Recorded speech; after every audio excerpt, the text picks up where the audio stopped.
Welcome to Mystery at 221B, where Sherlock Holmes' secrets come to life. In the shadowed halls of Blackthorn Manor, a priceless Egyptian amulet vanishes in a heartbeat, and a woman collapses, poisoned as secrets unravel. Who stole the ancient relic under the watchful eyes of a crowded room? Why would someone risk murder to claim it? And what curse drives a family to the edge of betrayal? Join Sherlock Holmes, the master of logic, as he untangles a web of lies, greed, and hidden motives in a mystery where every clue matters, and the truth is more shocking than you can imagine.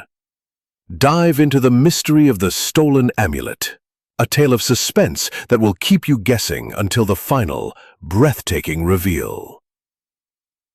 Chapter 1. The Gathering at Blackthorn Manor. In the autumn of 1923, the air in the English countryside carried a crisp melancholy, as though the world itself mourned the fading of summer.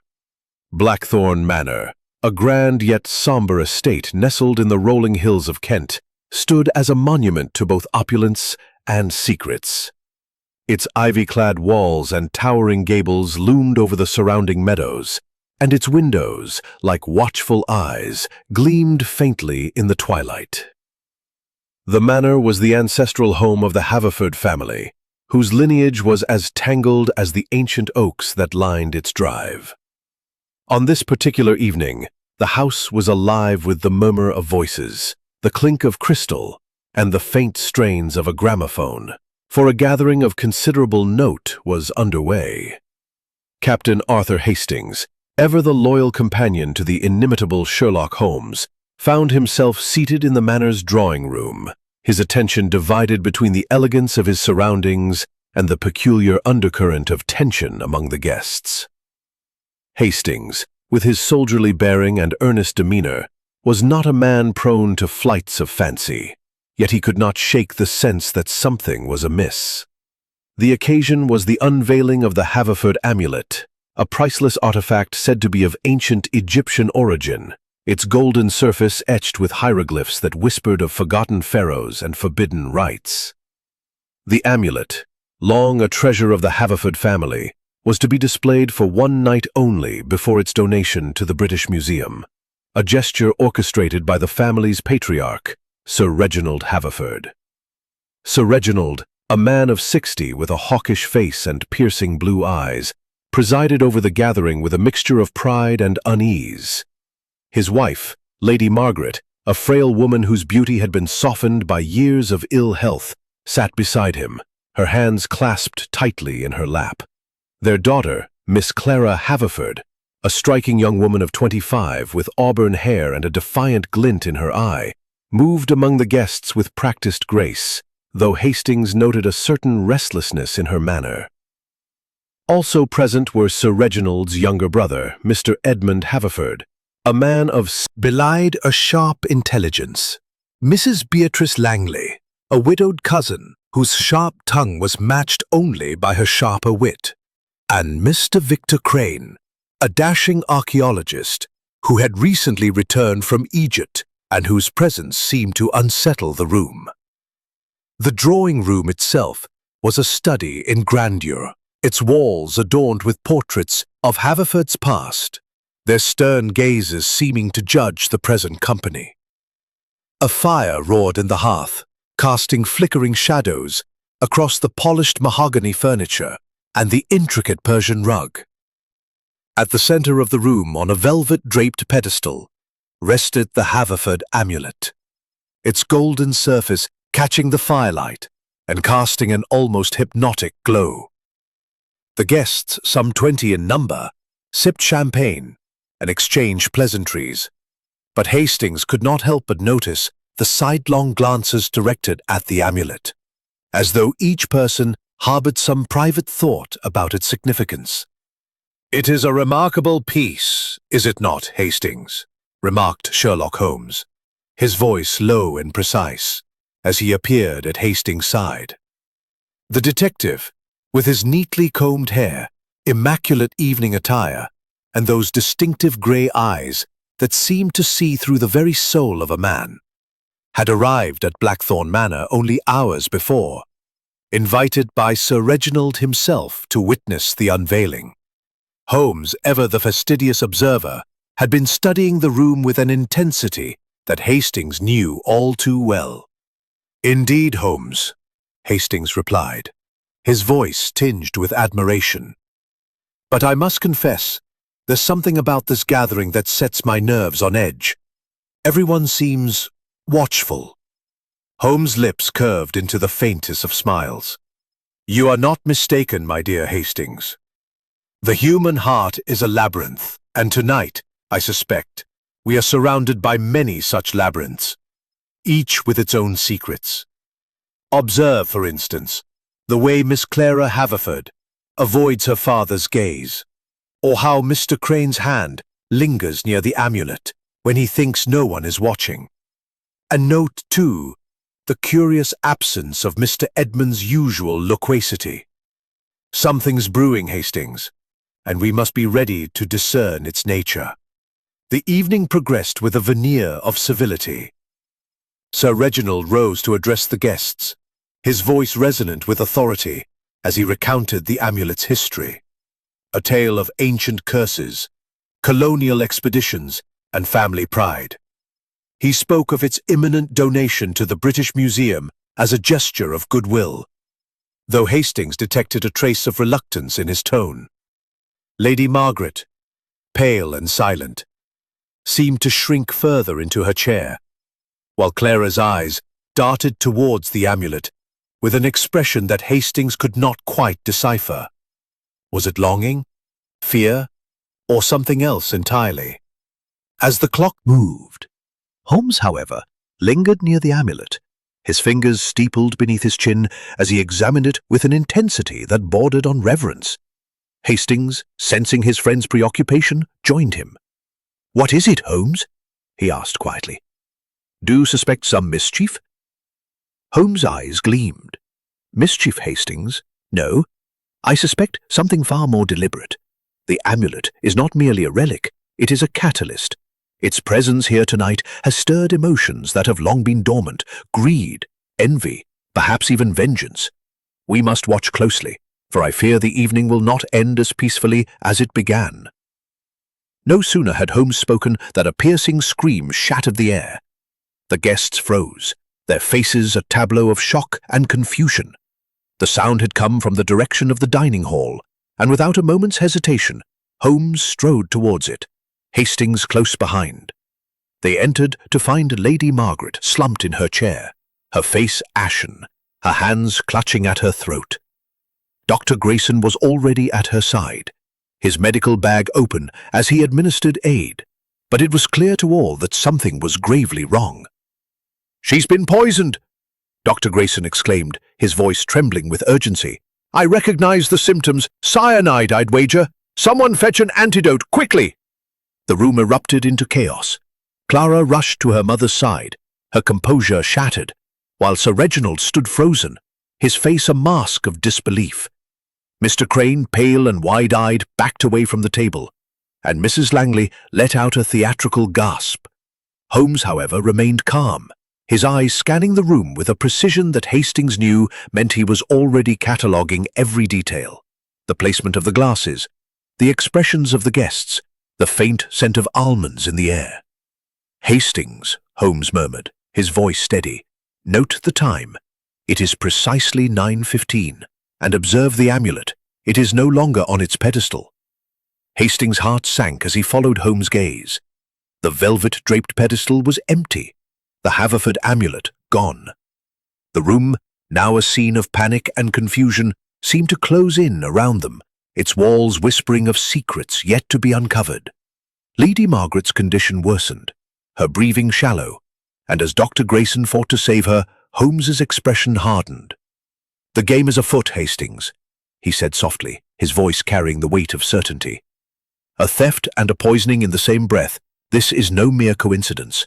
We must act swiftly, for the threads of this mystery are already unraveling, and I intend to weave them back together before the night is through." Thus began the investigation at Blackthorn Manor, A case that would test even the formidable intellect of Sherlock Holmes. A case of stolen treasures, hidden motives, and a darkness that lurked beneath the polished surface of civility. Chapter 2. The Shadow of the Crime. The dining hall of Blackthorn Manor. Moments ago, a stage for polite conversation and clinking glasses had transformed into a tableau of horror. Lady Margaret Haverford lay slumped in her high-backed chair, her delicate frame racked by shallow, gasping breaths. The faint scent of almonds hung in the air, a sinister signature of cyanide poisoning, as Dr. Lawrence Grayson worked feverishly to stabilize her. The guests, frozen in a mixture of shock and fear, stood about like statues, their eyes darting between the stricken woman and the empty pedestal where the Haverford amulet had so recently gleamed. Captain Arthur Hastings, his heart pounding, felt the weight of the moment, but it was Sherlock Holmes, with his unyielding calm, who took command of the chaos. "Remain where you are, all of you," Holmes said, his voice cutting through the murmurs like a blade. His grey eyes, sharp and unyielding, swept the room, noting every detail, the placement of each guest, the angle of their glances, the nervous twitch of a hand. "No one is to leave this room until I have had the opportunity to examine the scene. Hastings, assist Dr. Grayson. Ensure Lady Margaret is moved to a place of safety, but disturb nothing else." Hastings nodded, his soldierly instincts kicking in as he hurried to the doctor's side. Dr. Grayson, his face pale but composed, was administering a solution of sodium thiosulfate, a known antidote for cyanide poisoning. "She's stabilizing," he muttered, his hands steady despite the urgency. "But we must get her to a proper bed and monitor her closely."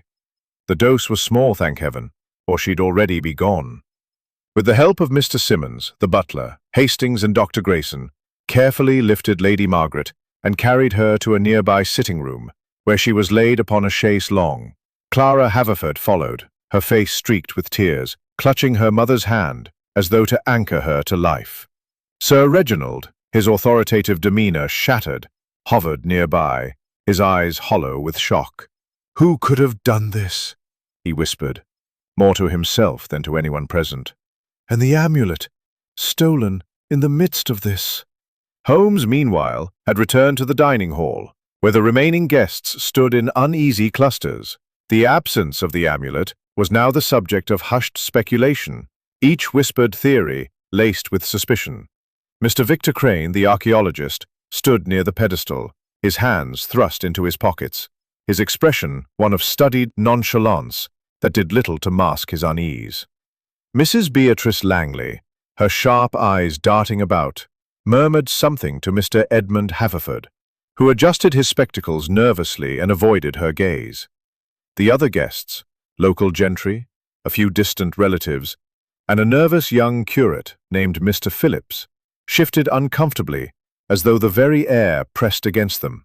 Holmes knelt beside the empty pedestal, his fingers brushing the velvet cloth as he examined it with meticulous care. "Hastings," he called softly, beckoning his friend back to the dining hall. "Observe this cloth. There is a faint impression here, as though something heavy rested upon it for a time before the amulet was placed. And here," he pointed to a tiny smudge, barely visible, on the edge of the pedestal, a trace of wax, perhaps from a candle. Most curious." Hastings frowned, struggling to follow Holmes' train of thought. "Wax? But what does that signify, Holmes? And the amulet? How could it have been taken in a room full of people?" Holmes' lips twitched in that familiar, enigmatic smile. "Patience, my dear Hastings. The how is always simpler than the why, and it is the why that will lead us to our thief and, I suspect, our poisoner. For now, let us establish the facts. The amulet was present at 9 o'clock, when Sir Reginald concluded his speech. By 9:15, when Lady Margaret screamed, it was gone. A window of 15 minutes, during which someone in this room acted with remarkable audacity. Holmes turned to the guests, his voice calm but commanding. I must ask each of you to recount your movements between 9 and 9:15. Do not omit any detail, however trivial it may seem. The truth, mes amis, is often hidden in the smallest particulars. The guests exchanged uneasy glances, but none dared refuse the diminutive detective, whose presence seemed to fill the room. Sir Reginald, who had returned from the sitting room, spoke first, his voice strained. I was addressing the guests until just before 9, as you know. After that, I stepped to the side to speak with Mr. Crane about the amulet's history. I noticed nothing amiss. Mr. Crane nodded, his tone smooth but guarded. Indeed, Sir Reginald and I were discussing the amulet's provenance. I was near the pedestal for much of the time, but I swear I saw no one take it. I stepped away briefly to fetch a drink, perhaps 5 minutes before the scream. Mrs. Langley, her voice dripping with disdain, interjected. And I was seated at the table, observing the room, as is my habit. People are so careless with their secrets, you know. I saw Clara hovering near her mother, looking quite agitated, and Mr. Edmund was fidgeting with his glasses, as usual. But the amulet? I didn't notice it until it was gone. Mr. Edmund Haverford flushed at the mention of his name. I was near the fireplace, reading the inscriptions on the mantel. I didn't see anything unusual. I'm afraid I'm not much use in a crisis. Holmes listened to each account with unwavering attention, his eyes narrowing at certain phrases, his fingers occasionally tapping his chin. When the curate, Mr. Phillips, stammered that he had been admiring the portraits and had not noticed the amulet, Holmes' gaze lingered on him a moment longer than necessary. The other guest, or the beauty of the room. Yet Holmes's expression suggested he was not entirely satisfied. Very well, he said at last. We have a timeline, however incomplete. Now let us consider the poison. Dr. Grayson, you are certain it was cyanide? Dr. Grayson, who had rejoined the group after ensuring Lady Margaret's stability, nodded grimly. Yes, Mr. Holmes, the symptoms are unmistakable. Rapid onset, the smell of almonds, the constriction of the throat. It was likely administered in her drink, though I cannot say how. Her glass is still on the table. Holmes approached the dining table, where Lady Margaret's champagne flute stood untouched amidst the chaos. He lifted it carefully, sniffing its contents, then examined the other glasses nearby. Curious, he murmured. The poison was targeted, not random. Only Lady Margaret was affected, despite the proximity of the glasses. This suggests precision, not panic. He turned to Clara, who had returned to the dining hall, her face pale but composed. Miss Haverford, did your mother drink from this glass before the meal was announced? Clara hesitated, her eyes flickering with something, fear perhaps, or guilt. I believe so, Mr. Holmes. She sipped her champagne during Father's speech. I was standing beside her, but I didn't see anyone tamper with it. Holmes nodded, his expression unreadable. And yet, someone did. The poison and the theft are linked, I'm certain. The amulet's disappearance provided a distraction, or perhaps the poisoning was the distraction for the theft. We must consider both possibilities. As the guests were dismissed to their rooms under the watchful eye of Mr. Simmons, Holmes drew Hastings aside. This is no ordinary crime, Hastings, he said softly. The amulet is valuable, yes, but its theft feels almost theatrical, as though it were meant to draw our attention. And the poisoning of Lady Margaret, why her? She is the least likely target, frail and unthreatening. There is a deeper motive here, one we have yet to uncover. Hastings shivered, the weight of the evening settling upon him. But Holmes, how do we even begin? The amulet could be anywhere, and the poisoner could be any one of these people. Holmes' eyes gleamed with that familiar spark of determination. We begin, Hastings, with the little grey cells. We observe, we question, and we listen to the contradictions that betray the guilty. By morning, I shall have a clearer picture of the puzzle. For now, ensure that Lady Margaret is guarded, and keep your eyes open. The night is young, and I suspect it has more secrets to yield. As the manor settled, Whispered through the ancient oaks outside. The dining hall, now cleared of guests, stood silent save for the faint crackle of the dying fire. Lady Margaret Haverford had been stabilized thanks to Dr. Grayson's swift intervention, and now rested under careful watch in the sitting room. The missing Haverford amulet, however, cast a pall over the household, its absence as palpable as the lingering scent of cyanide. Captain Arthur Hastings, his nerves taut, stood by the window, peering into the darkness, when Sherlock Holmes re-entered the room, his presence as commanding as ever. Holmes had not been invited to Blackthorn Manor by chance. Earlier that day, Sir Reginald had sent an urgent telegram to London, requesting the detective's presence for the unveiling of the amulet. The message had hinted at unease, a vague fear that the event might attract undesirable attention. Holmes, ever intrigued by the prospect of a puzzle, had accepted the invitation, arriving just as the evening's festivities began. Now, with a poisoning and a theft on his hands, his gray eyes gleamed with the quiet intensity of a man in his element. "Hastings," Holmes said, his voice low and precise, "we must proceed methodically. The chaos of this evening is a smokescreen designed to obscure the truth. Our task is to clear the fog and reveal the order beneath." Hastings turned from the window, his brow furrowed. "But Holmes, where do we begin? The amulet is gone, Lady Margaret nearly died, and every guest claims innocence. It's a tangle of motives and opportunities." Holmes's lips curved into a faint smile. "A tangle, yes, but every knot can be undone with patience and logic. First, we must secure the scene.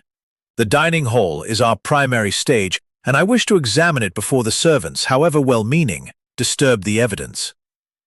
He moved with purpose, his small, neat frame belying the energy that drove him. Kneeling by the dining table, he inspected Lady Margaret's champagne flute once more, his magnifying glass catching the firelight as he studied its rim. "No fingerprints," he murmured, "which is itself revealing. The poisoner took care to leave no trace, and yet—" He paused, his eyes narrowing as he lifted the glass to the light. A faint residue, not champagne. Something crystalline, perhaps undissolved cyanide. "We shall have it analyzed, but for now, it confirms the method." Holmes then turned his attention to the empty pedestal, his fingers tracing the velvet cloth. "The wax smudge I noted earlier," he said, pointing to the faint mark. "It is not from a candle in this room, none are lit close enough to leave such a trace. This suggests the amulet was handled by someone carrying a candle, perhaps in a less illuminated part of the manor. We must inquire about the household's lighting arrangements." have been smuggled out during the confusion. "Possible, but unlikely," Holmes replied, his gaze sweeping the room. "The theft occurred within a narrow window, 9 to 9:15. The dining hall was filled with guests, and the servants were stationed at the doors. No one left the room until after Lady Margaret's scream, by which time the amulet was already gone. This suggests the thief is still among us, and the amulet remains within the manor." Holmes' words were interrupted by the arrival of Inspector Japp, a sturdy, no-nonsense policeman from Scotland Yard who had been summoned by Sir Reginald. Japp, with his weathered face and skeptical demeanor, greeted Holmes with a mixture of respect and exasperation. "Mr. Holmes," he said, tipping his hat, "I might have known you'd be here. Poking your nose into things. A poisoning and a theft, eh? Sounds like a messy business. Messy, perhaps, Inspector, Holmes replied, unruffled, but not without order. The crime is a puzzle, and I intend to solve it before the night is out. Japp raised an eyebrow. You're confident, as always. Well, let's hear it then. What have you found? Holmes gestured to the pedestal and the champagne flute, recounting his observations with precision. Japp listened, scribbling notes, but his attention was drawn to the more obvious suspect, Mr. Victor Crane, the archaeologist whose expertise in Egyptian artifacts and proximity to the amulet made him a natural focus. That Crane fellow, Japp said, lowering his voice. He's got the knowledge and the opportunity. I say we bring him in for questioning. Holmes shook his head. Too obvious, Inspector. The guilty are rarely so conspicuous. Mr. Crane's interest in the amulet is clear, but interest does not equal guilt. We must question all the guests, systematically, and observe their reactions. The truth lies in the contradictions, in the little details they cannot hide. With Japp's reluctant agreement, Holmes began a series of interviews in the library, a wood-paneled room lined with leather-bound tomes and lit by a single chandelier.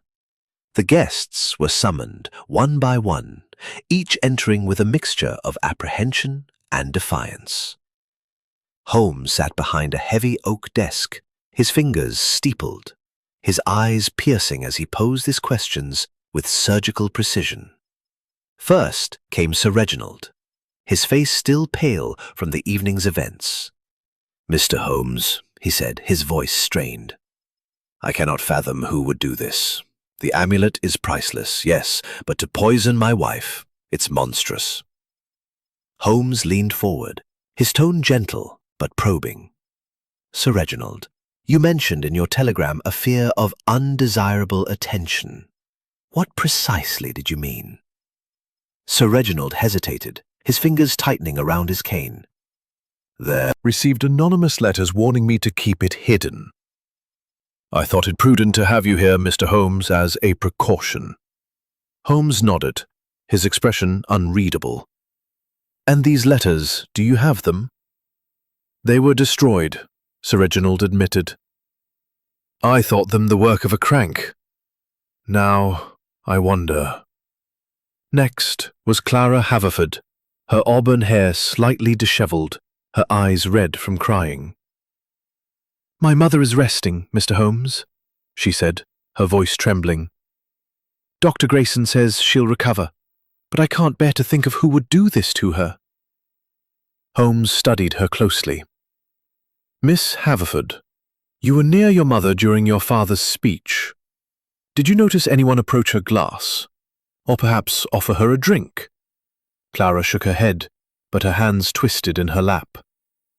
No, I was distracted. I was thinking about the amulet, about how much it meant to Father. I didn't see anything unusual. Holmes's eyes lingered on her, noting the slight tremor in her voice. And your feelings about the amulet's donation to the British Museum? Were you in favor of it?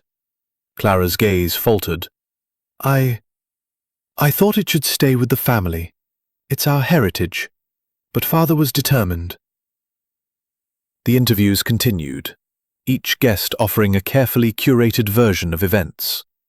Mr. Victor Crane spoke confidently of his archaeological work, denying any interest in stealing the amulet.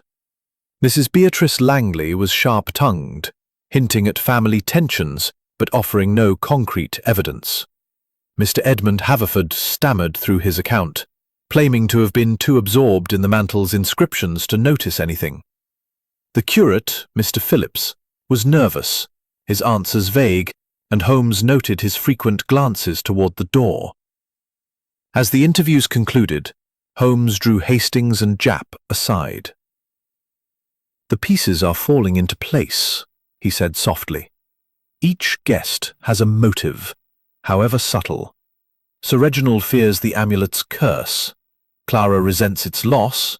Crane covets its historical value. Mrs. Langley thrives on family discord, and Edmund, his nervousness suggests more than scholarly distraction. Even the curate hides something. Japp snorted. You're seeing shadows everywhere, Holmes. We need evidence, not theories.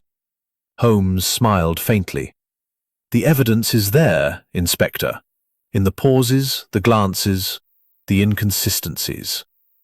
Tomorrow we shall search the manor, but tonight I shall reflect.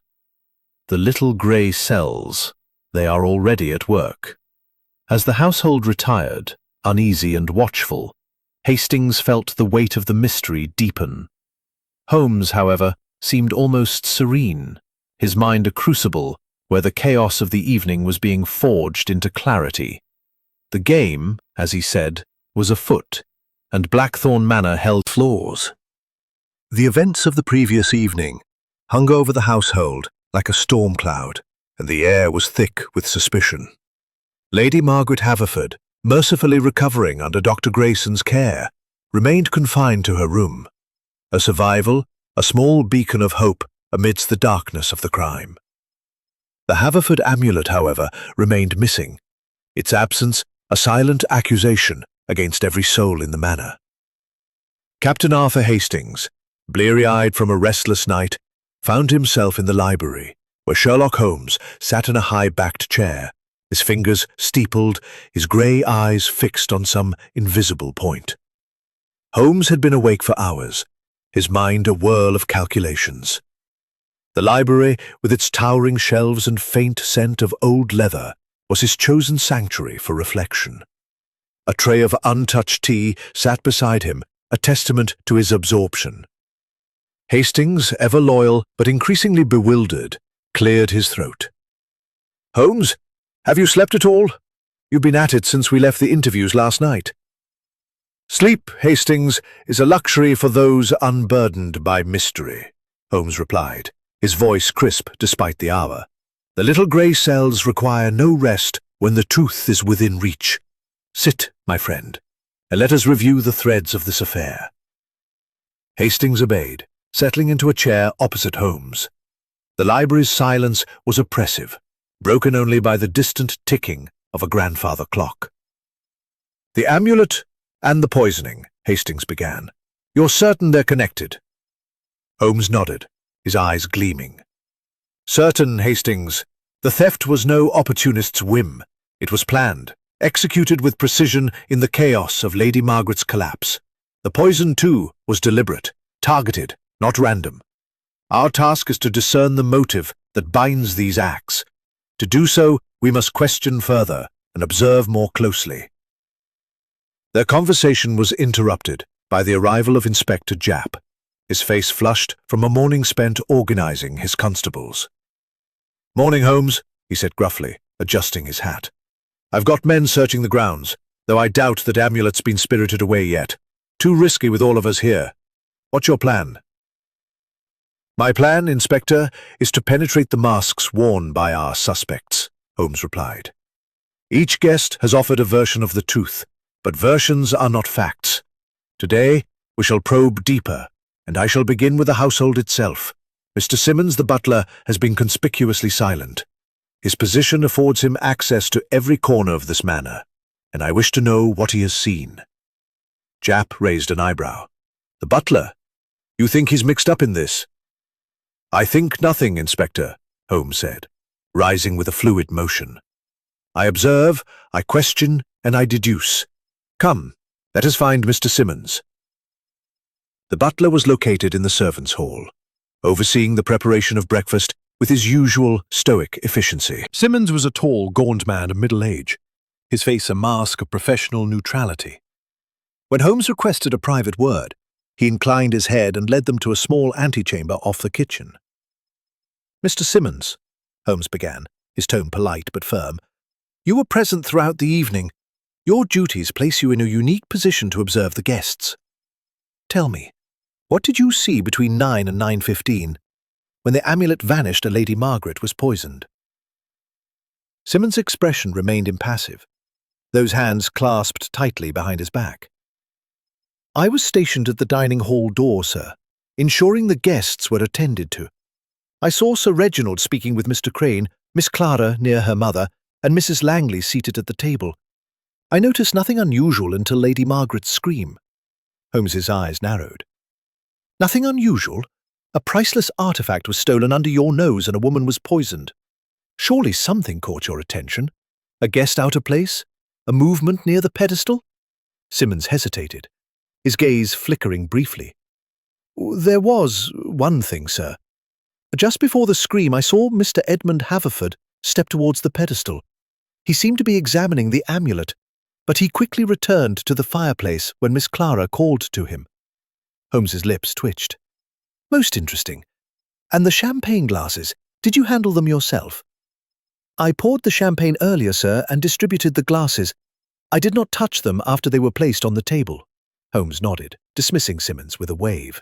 As the butler departed, Holmes turned to Hastings and Japp. Mr. Simmons is a man of discipline, but even discipline can conceal. His observation of Mr. Edmund is a thread worth pulling. Let us speak with the others. The morning was spent in further interviews, conducted in the library to maintain an air of formality. Holmes's questions were deceptively simple, designed to elicit reactions as much as information. He began with Mr. Victor Crane, whose easy charm seemed strained under scrutiny. Mr. Crane, Holmes said, fixing the archaeologist with a piercing stare, your expertise in Egyptian artifacts is well known. The Haverford amulet is a prize any scholar might covet. Were you tempted to take it for yourself? Crane laughed, though the sound was hollow. Tempted? Of course, Mr. Holmes. It's a magnificent piece, but steal it? I'm no thief. I was with Sir Reginald most of the evening, as he'll confirm. And yet, Holmes pressed, you stepped away to fetch a drink just before the theft. Convenient, perhaps? Crane's jaw tightened. I was parched, that's all. I didn't touch the amulet. Next came Mrs. Beatrice Langley, whose sharp tongue was undimmed by the morning's gravity. Mr. Holmes, she said, her eyes glittering with defiance, if you're looking for a culprit, you might start with Clara. She's been positively wretched about that amulet leaving the family. And her mother? Well, everyone knows Lady Margaret's been a burden, always ill, always demanding. Holmes raised an eyebrow. You speak freely of family tensions, Mrs. Langley. Do you have reason to suspect Miss Haverford? Mrs. Langley shrugged. I suspect everyone, Mr. Holmes. This family's secrets are thicker than the fog outside. Mr. Edmund Haverford was less forthcoming, his nervous fidgeting more pronounced. I didn't touch the amulet, he stammered when confronted with Simmons' observation. I was curious, that's all. It's a fascinating piece, historically speaking. I meant no harm. Holmes studied him closely. Curiosity, Mr. Haverford, can be a dangerous thing. What else were you curious about last night? Edmund's spectacles slipped down his nose, and he pushed them back with a trembling hand. Nothing, Mr. Holmes. I swear it. The curate, Mr. Phillips, was the last to be questioned, his boyish face pale under Holmes's scrutiny. I was admiring the portraits, he repeated, his voice barely above a whisper. I didn't see the amulet taken, or the poison administered. Holmes leaned forward, his voice soft but insistent. And yet, Mr. Phillips, you seem uncommonly anxious for a man who saw nothing. Is there something you wish to confess? The curate's eyes widened, and he shook his head vigorously. No, Mr. Holmes, I'm just shaken, that's all. As the interviews concluded, Holmes led Hastings and Japp to the dining hall once more. The room had been preserved as Holmes requested, and he moved with purpose, examining the table, the chairs, the floor. His attention lingered on a small, overlooked detail, a single crumb of bread near Lady Margaret's place, out of place among the pristine settings. A crumb, Holmes murmured, lifting it with a pair of tweezers. Not from the bread served at dinner, which was not yet brought out. This is coarser, perhaps from a biscuit. Curious.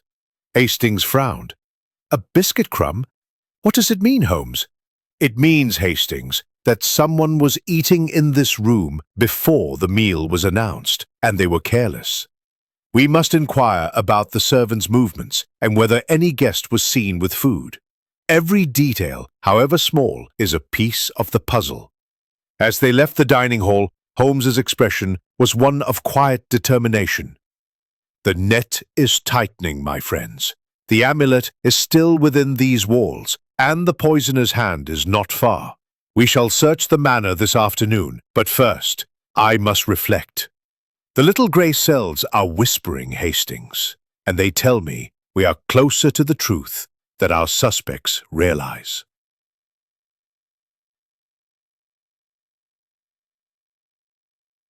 The manor, with its creaking floors and watchful portraits, seemed to hold its breath, waiting for Sherlock Holmes to unravel its secrets. The red herrings of Blackthorn Manor, casting intricate patterns across the oak-panelled corridors. The atmosphere within the estate was one of stifled unease, as though the very walls held their breath, awaiting the next revelation. Lady Margaret Haverford, now resting comfortably under Dr. Grayson's vigilant care, was no longer in immediate danger, but the dual crimes of the poisoning and the theft of the Haverford amulet loomed large. Captain Arthur Hastings, his nerves frayed by the mounting tension, followed Sherlock Holmes as the detective moved with purposeful calm, his grey eyes scanning every detail of the manor's grand interior. Inspector Japp, ever the pragmatist, had grown impatient with Holmes's methodical approach. "Look here, Holmes," he said, his voice gruff as they gathered in the library. "We've questioned everyone, and I'm inclined to think Mr. Crane's our man. He's got the knowledge, the opportunity, and that shifty look about him. Why not bring him in and press him harder?" Holmes, seated at the oak desk, raised a hand to silence Japp's fervor. "My dear Inspector, you are drawn to the obvious, as is the way of the police. But the obvious is often a trap, a red herring designed to distract from the truth. Mr. Crane's interest in the amulet is undeniable, but his guilt is far from certain. We must look beyond the surface, to the subtleties that betray the true culprit." Hastings, leaning against a bookshelf, frowned. But Holmes, Crane was near the pedestal just before the theft, and his expertise makes him the perfect candidate to know the amulet's value. Surely that's not coincidence. Holmes's lips curved into a faint, enigmatic smile. Coincidence, Hastings, is the refuge of the lazy mind. There are no coincidences in a case such as this. Only intentions, cleverly disguised. Mr. Crane's presence near the pedestal may be significant, but it may also be a deliberate misdirection. Let us consider another possibility. The poisoner and the thief may not be the same person, yet their actions are intertwined. We must untangle this knot with care. The morning's interviews had yielded a web of half-truths and nervous glances, and Holmes now proposed a thorough search of the manor. "The amulet," he said, "is almost certainly still within these walls. Its size and weight make it difficult to conceal outside, and the constables patrolling the grounds would have noticed any attempt to flee. We shall begin with the guests' rooms, but with discretion, Inspector. We do not wish to alert our quarry." Japp grumbled, but agreed, and the search began. The guests, confined to the drawing room under the pretext of further questioning, were unaware of the constable's quiet intrusion into their private quarters.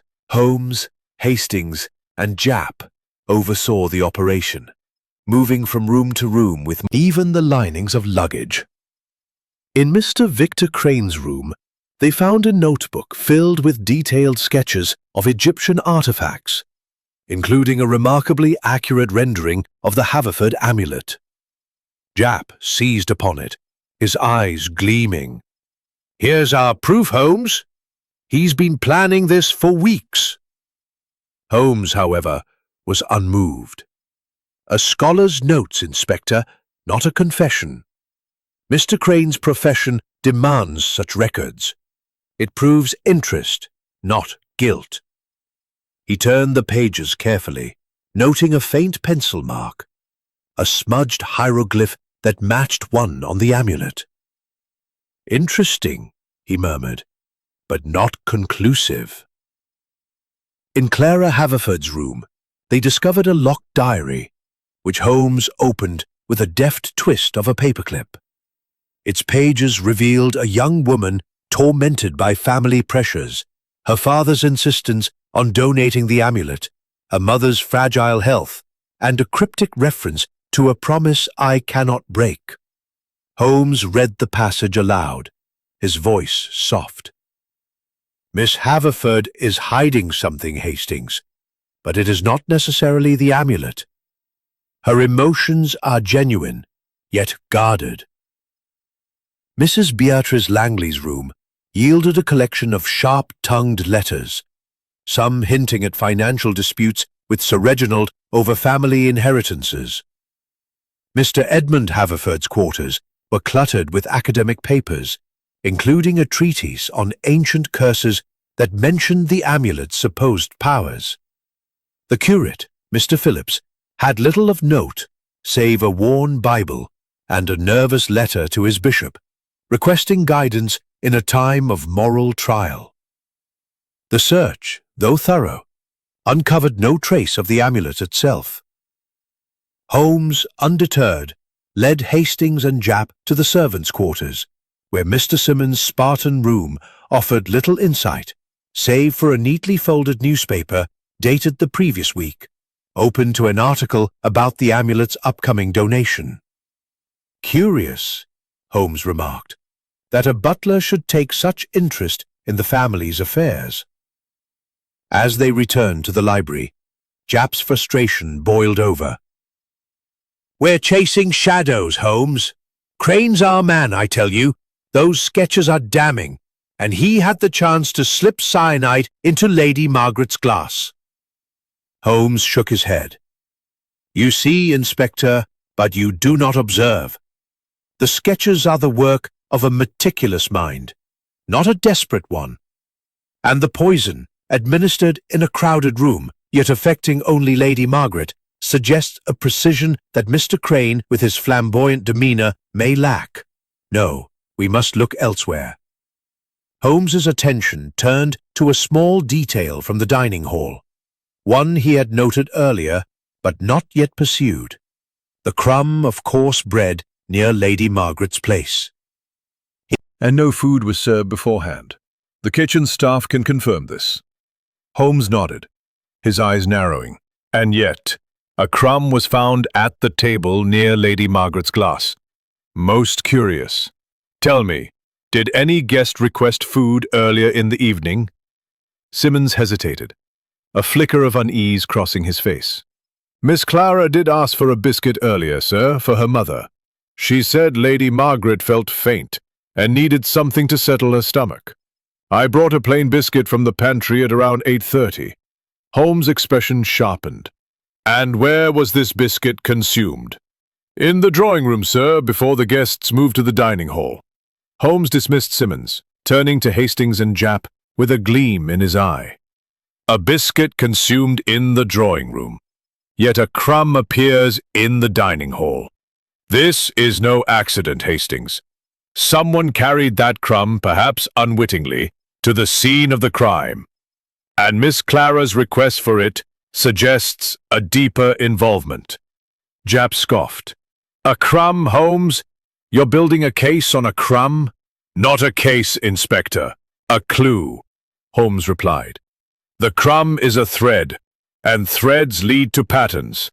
Miss Clara's concern for her mother may be genuine, but her actions bear scrutiny. Why was the biscuit needed, and how did its remnant find its way to the dining table?"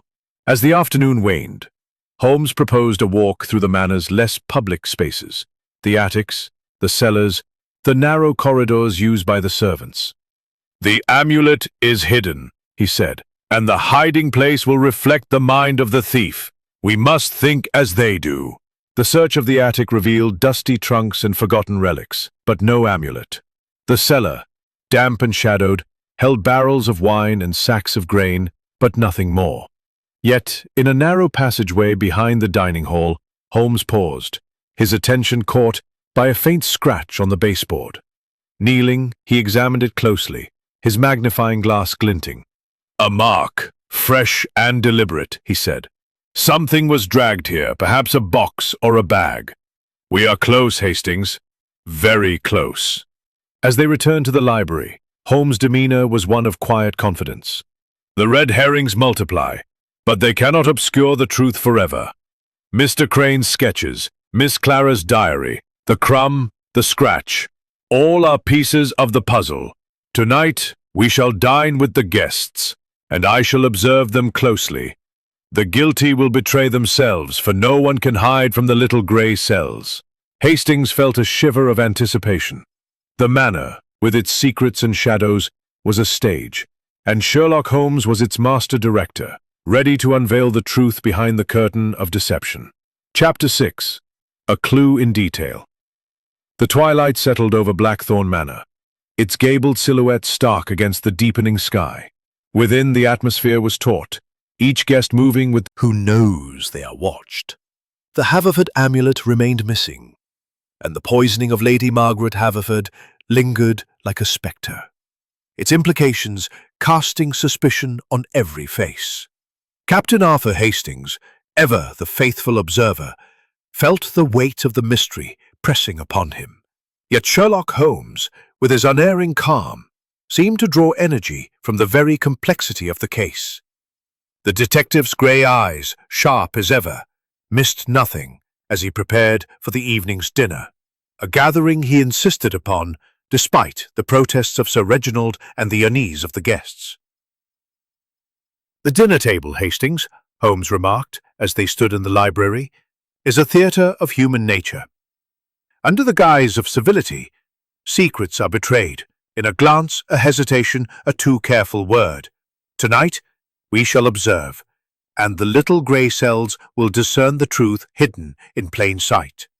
Hastings nodded, though his mind churned with questions. "But Holmes, we've searched the manor, questioned everyone, and found nothing concrete. The amulet could be anywhere, and the poisoner, well, it could be any of them. What are we looking for tonight?" Holmes's lips curved into a faint smile.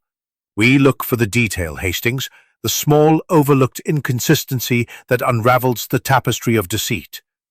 Consider the crumb of bread, the wax smudge, the scratch in the passageway. These are not accidents. They are signatures of intent. Tonight, we shall provoke a reaction, and the guilty will reveal themselves." The dining hall, cleared of the previous evening's chaos, was once again set with elegance, crystal glasses, silver cutlery, and a centerpiece of autumn roses. The guests, summoned under the pretext of maintaining normalcy, took their seats with visible reluctance. Sir Reginald, his face etched with strain, presided at the head of the table. Clara Haverford, pale but composed, sat beside her father, her eyes avoiding those of the other guests. Mr. Victor Crane, the archaeologist, maintained his air of nonchalance, though his fingers drummed lightly on the table. Mrs. Beatrice Langley, her sharp tongue barely restrained, cast pointed glances at her cousins. Edmund Haverford adjusted his spectacles repeatedly, his nervous energy palpable, while the curate, Mr. Phillips, sat rigid, his hands clasped tightly in his lap. Dr. Grayson, ever the steady presence, kept a watchful eye on the proceedings, and Mr. Simmons, the butler, moved silently, serving with mechanical precision. Holmes, seated near the center of the table, adopted an air of geniality that Hastings recognized as a calculated mask.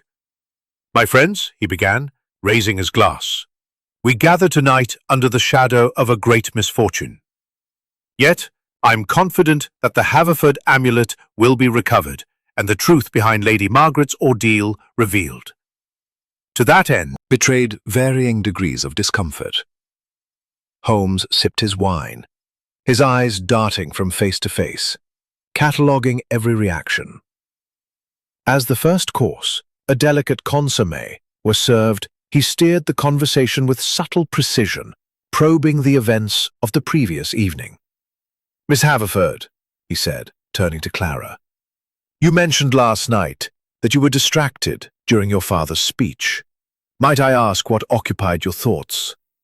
It is often the smallest detail that illuminates the larger picture. Clara's spoon paused midway to her mouth, and she set it down carefully. I was worried about Mother, she said, her voice soft but steady. She's been frail, and the excitement of the evening seemed to tire her. I was thinking of her health, nothing more. Holmes nodded, his gaze lingering on her. And the biscuit you requested for her? Mr. Simmons tells me you asked for it at 8:30, yet a crumb was found in the dining hall, where no food had been served. Can you explain this? Clara's cheeks flushed, and she glanced at her father before answering. I don't know, Mr. Holmes. I gave Mother the biscuit in the drawing room. Perhaps some crumbs fell on her shawl, and she carried them to the dining hall. A plausible explanation, Holmes said, his tone neutral. Yet crumbs are curious things, are they not? They cling where they should not, betraying movements we might wish to conceal. Mrs. Langley let out a sharp laugh. Really, Mr. Holmes, you make a mountain out of a crumb. If Clara says it was an accident, why not believe her? Unless you think she poisoned her own mother and stole the amulet for good measure. The table fell silent, the accusation hanging in the air. Clara's eyes flashed with anger, but she said nothing. Sir Reginald's face darkened, and he opened his mouth to retort, but Holmes raised a hand, his voice calm but commanding. Mrs. Langley, your candor is refreshing, but let us not leap to conclusions. The truth is a delicate thing, to be approached with care. Holmes turned his attention to Mr. Crane, whose fingers had stilled on the table. Mr. Crane, your sketches of the amulet were most detailed. Tell me, did you notice anything unusual about the pedestal last night? Perhaps a mark, a smudge, something out of place? Crane's eyes narrowed slightly, but he answered smoothly. Nothing, Mr. Holmes. I was admiring the amulet, not the pedestal. It was in perfect condition when I saw it last. And yet, Holmes said, I found a trace of wax upon it, not from any candle in this room. A curious detail, would you not agree?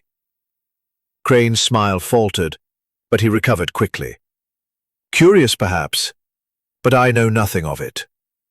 As the meal progressed, Holmes continued his subtle probing, each question a needle, Ancient curses, and the curate's nervous glance toward the door when the topic of the amulet's value arose. Yet it was a small, almost unnoticed moment that drew Holmes's keenest attention. As Mr. Simmons refilled the wine glasses, Holmes observed the butler's movements, precise, almost mechanical, yet with a slight hesitation as he passed behind Mr. Phillips.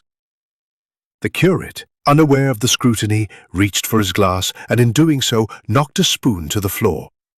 He bent to retrieve it, and Holmes's eyes sharpened. The spoon, when picked up, bore a faint mark, a smudge of wax identical to that found on the pedestal. Holmes said nothing, but his mind was alight with possibilities. As the dessert course was served, he leaned towards Hastings, his voice a whisper. The spoon, Hastings. Note the wax. It is no coincidence. Mr. Phillips, so anxious and unassuming, has left us a clue. We must watch him closely. Hastings, struggling to keep pace, whispered back, The curate? But he seems so harmless, Holmes. Why would he be involved? Harmlessness, Hastings, is the perfect disguise, Holmes replied. The wax links him to the pedestal, and his nervousness betrays a secret. But we must be cautious. The clue is but a thread, not the whole tapestry. As the dinner concluded, the guests dispersed, their unease palpable.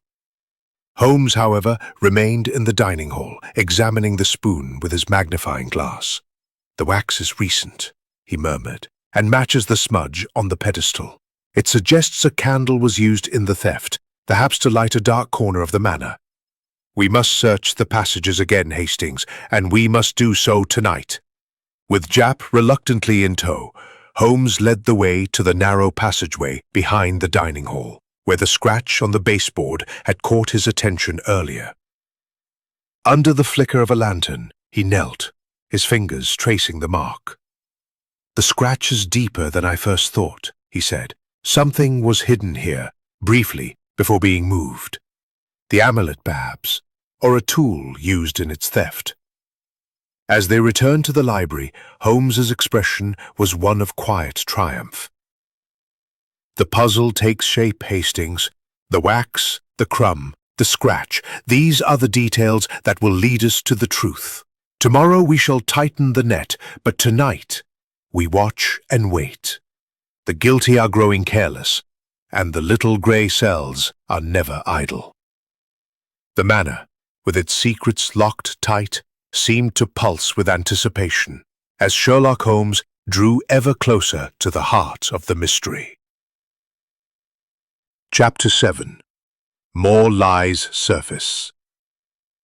The night had draped Blackthorn Manor in a shroud of silence, broken only by the occasional creak of ancient timbers settling in the chill. The events of the previous, taught by the mounting complexity of the case, found himself in the library once more, where Sherlock Holmes sat, his posture immaculate, his grey eyes fixed on a small notebook in which he had been jotting observations. The detective's calm was a stark contrast to the agitation that gripped the manor, and Hastings marveled at his friend's ability to remain unruffled amidst such chaos. "Hastings," Holmes said, his voice low and precise, "the threads of this mystery are beginning to weave together. But the pattern is not yet complete. The wax on the curate's spoon, the crumb at Lady Margaret's place, the scratch in the passageway, these are not isolated details, but parts of a larger design. Tonight, we have uncovered more than physical clues. We have glimpsed the lies that bind our suspects." Hastings frowned, settling into a chair opposite Holmes. "Lies, Holmes. Everyone's been questioned, and they all claim innocence. How do we know who's lying?" Holmes's lips curved into a faint smile. "Everyone lies, Hastings, to some degree. The innocent lie to protect their pride, the guilty lie to protect their freedom. Our task is to discern the lies that matter. At dinner, I observed contradictions. Miss Clara's hesitation, Mr. Phillips' nervous glance, Mr. Crane's too smooth denials. These are the cracks through which the truth seeps."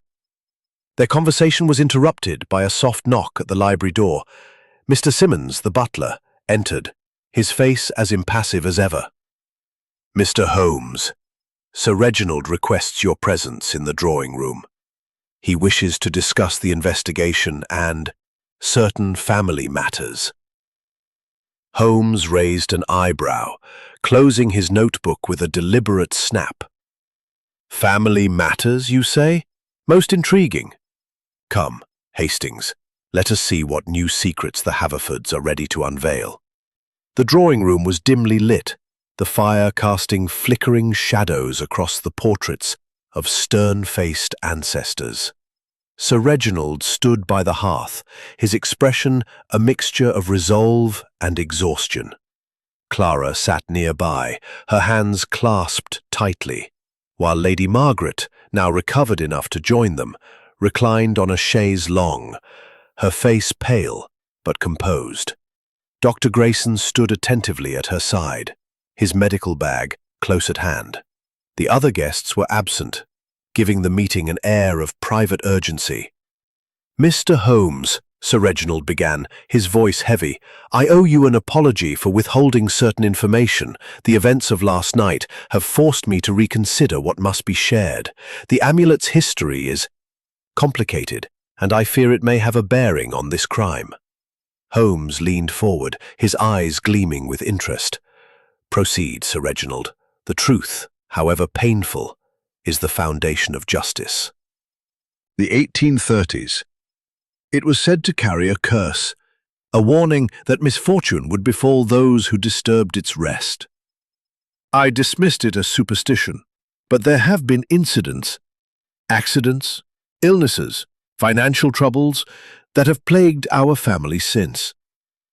My decision to donate the amulet to the British Museum was not merely altruistic. I hoped to rid us of its shadow. Lady Margaret's voice, faint but steady, broke the silence. "Reginald, you should tell him about the letters." Sir Reginald's jaw tightened. "Yes, Margaret. Mr. Holmes, I mentioned the anonymous letters warning me to keep the amulet hidden.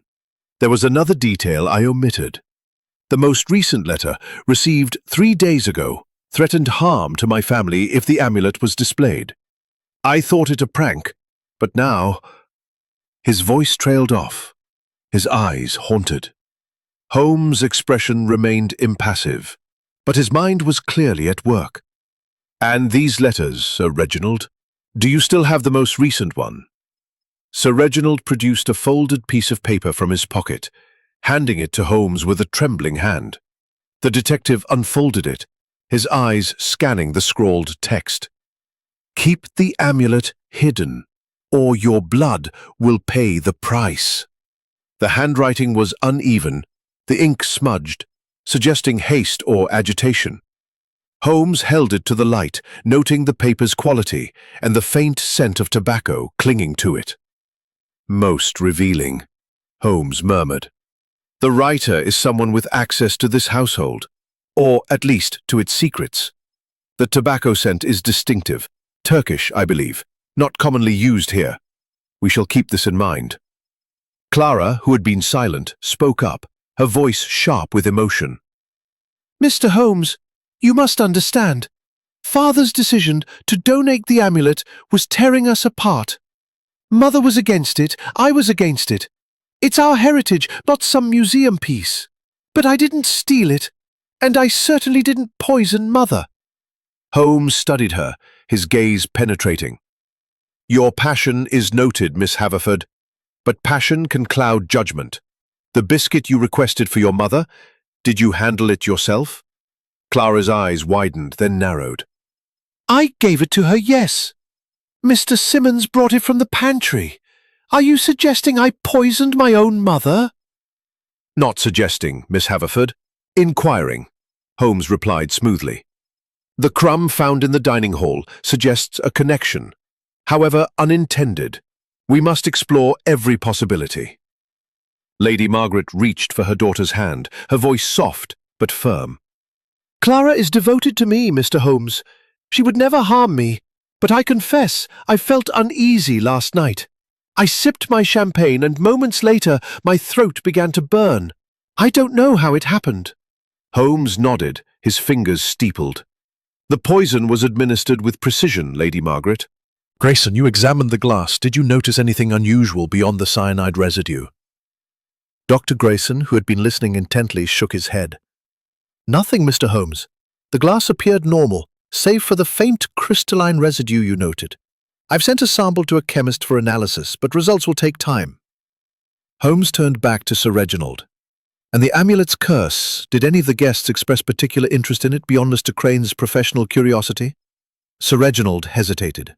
"My brother Edmund has always been fascinated by its history. He's written papers on ancient curses, though I thought it merely academic.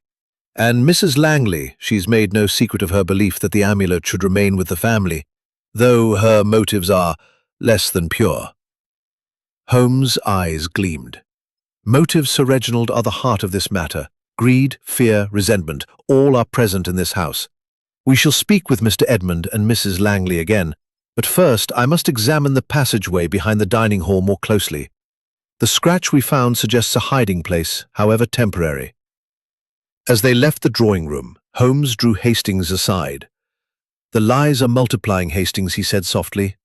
"Sir Reginald's letters, Clara's defensiveness, Lady Margaret's survival, all point to a deeper game. The tobacco scent on the letter is a clue, as is the wax on Mr. Philip's spoon. Someone is weaving a web, but they cannot conceal every strand." The passageway behind the dining hall was narrow and dimly lit, its walls lined with faded wallpaper. Holmes knelt by the scratch on the baseboard, his lantern casting a soft glow. "The mark is deeper here," he said, tracing it with a gloved finger. Something was hidden, then moved. And look! He pointed to a tiny speck of gold dust, barely visible, clinging to the wood. The amulet, or something associated with it, was here. Hastings' heart quickened. "Then it's still in the manor, Holmes?" "Almost certainly," Holmes replied. "The thief is playing a dangerous game, but they are not yet ready to flee. Tonight we shall set a small trap, Hastings. We shall let it be known that the police are closing in, and we shall watch who reacts." As the manor settled into another uneasy night, Holmes's words echoed in Hastings' mind. The lies were surfacing, but the truth remained just out of reach, hidden in the shadows of Blackthorn Manor's ancient walls. Chapter 8. The Emotional Turning Point. The morning light crept into Blackthorn Manor, pale and hesitant, as though reluctant to illuminate the secrets festering within its walls. The poisoning of Lady Margaret Haverford and the theft of the Haverford amulet had cast a long shadow over the household, and the guests moved with the wariness of those who knew they were under scrutiny. Captain Arthur Hastings, his nerves worn thin by the unrelenting tension, Found himself in the library, where Sherlock Holmes stood by a window, his silhouette sharp against the grey dawn. The detective's calm was unshaken, his grey eyes scanning the room as though it held the answers to the puzzle that consumed him. "Hastings," Holmes said, his voice low and measured, "we are approaching a critical juncture. The clues, the wax, the crumb, the scratch, the gold dust are aligning. But it is the human heart that will betray the guilty. Today, we shall push our suspects to the edge, and one will break, revealing a truth that brings us closer to the solution." Hastings rubbed his eyes, the weight of the case pressing upon him. "Break, Holmes? They're all so guarded. Kara, Crane, even the curate. How do you propose to make them crack?" Holmes's lips twitched in a faint smile. "By applying pressure, Hastings. Subtle, but relentless. The guilty cannot maintain their facade forever. Fear, guilt, love, these emotions are the keys to unlocking their secrets. We shall gather the guests this morning, and I shall stir the waters." The drawing room was chosen for the gathering, its heavy drapes drawn back to let in the feeble light. The guests assembled reluctantly, their faces a gallery of unease. Sir Reginald Haverford, his shoulders slumped, stood by the hearth, his authority diminished by the strain of the past days. Clara Haverford sat near her mother, who, though still weak, insisted on being present, her pale hands clasped tightly. Mr. Victor Crane leaned against a bookcase, his casual demeanour strained. Mrs. Beatrice Langley's sharp eyes darted about, while Mr. Edmund Haverford fidgeted with his spectacles, his nervousness palpable. The curate, Mr. Phillips, sat rigid, his gaze fixed on the floor, and Dr. Grayson, ever watchful, stood near Lady Margaret. Inspector Japp, flanked by 2 constables, stood at the room's edge, his skepticism barely concealed. Holmes took his place at the centre, his small frame commanding attention. "My friends," he began, his voice clear and deliberate, "we stand at a crossroads. The Haverford amulet remains hidden, and the attempt on Lady Margaret's life unanswered. But the net is tightening. The police have searched the manor, and we have found traces, gold dust, wax, a crumb, that point to the thief and the poisoner. I believe one among you knows more than they have admitted." A murmur rippled through the room. Clara's eyes flashed with defiance. "Mr. Holmes, this is intolerable. You accuse us all, yet you offer no proof. My mother nearly died, and you treat us like criminals." Holmes raised a hand, his expression calm but unyielding. "Miss Haverford, I accuse no one, yet." Phillips's spoon, the crumb at the table, the scratch in the passageway, suggest a plan both bold and calculated. Mr. Phillips's head snapped up, his face pale. The spoon? I don't know what you mean, Mr. Holmes. I dropped it by accident. Holmes's eyes locked onto the curate's. An accident, Mr. Phillips? Perhaps. But the wax matches that found on the pedestal and your nervousness betrays a burden. What do you know of the amulet's disappearance? The curate's hands trembled, and he glanced toward the door, as though seeking escape. Nothing. I swear, I was curious about the amulet, that's all. I touched the pedestal earlier, before dinner, to see it more closely. Holmes's gaze did not waver. And the wax, Mr. Phillips. Did you carry a candle that evening? Perhaps in a dark corner of the manor? The curate's voice faltered. I may have held a candle earlier in the library. I was reading and the light was poor, but I didn't take the amulet. The room was silent, the tension palpable. Mrs. Langley let out a sharp laugh. The curate, a thief? Really, Mr. Holmes, you surprise me. Why not look at Mr. Crane with his sketches and his wandering hands? Crane's jaw tightened. I've had enough of your insinuations, Beatrice. I'm an archaeologist, not a criminal. My interest in the amulet is professional, nothing more. Holmes turned to Crane, his voice deceptively mild. Professional, Mr. Crane. Yet your notebook contains a hieroglyph not publicly known, one unique to the amulet. How did you come by such knowledge? Crane hesitated, his confidence wavering.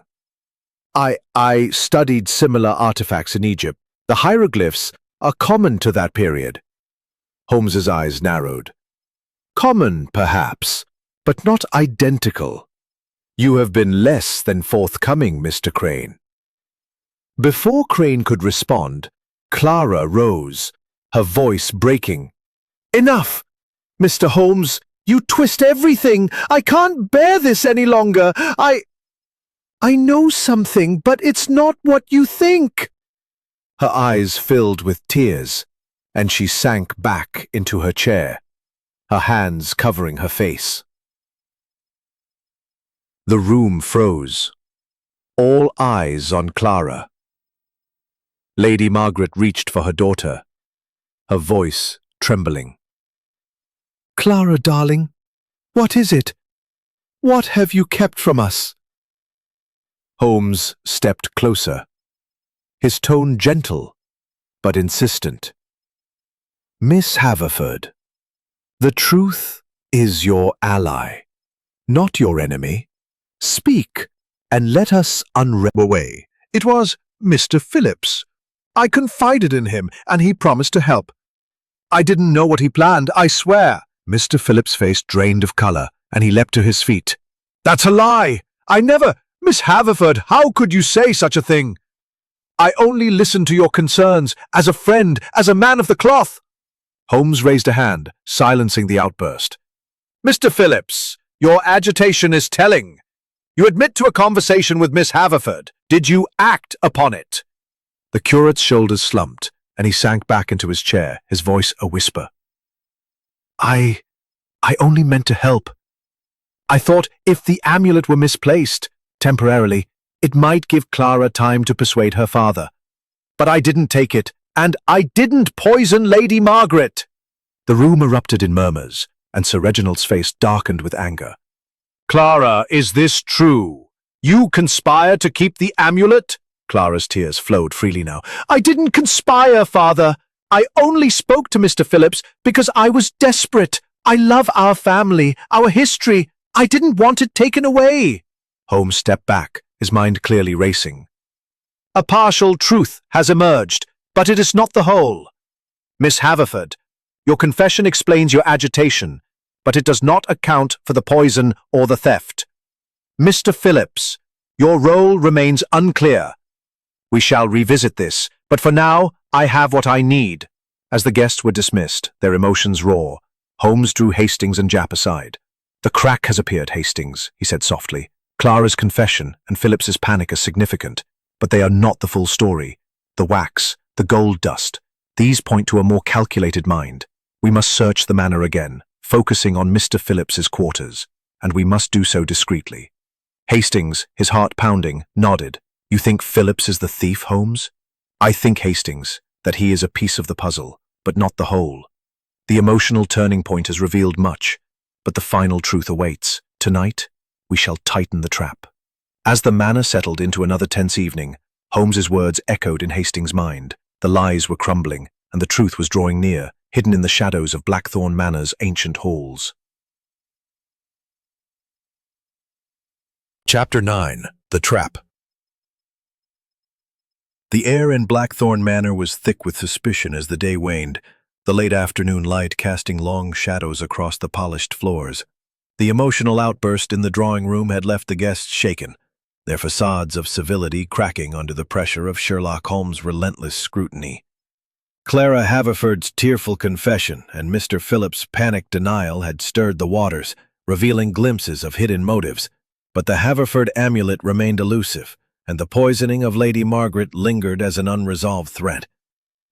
Captain Arthur Hastings, his nerves frayed by the mounting tension, followed Holmes as the detective moved with purposeful calm, his gray eyes alight with the thrill of the chase.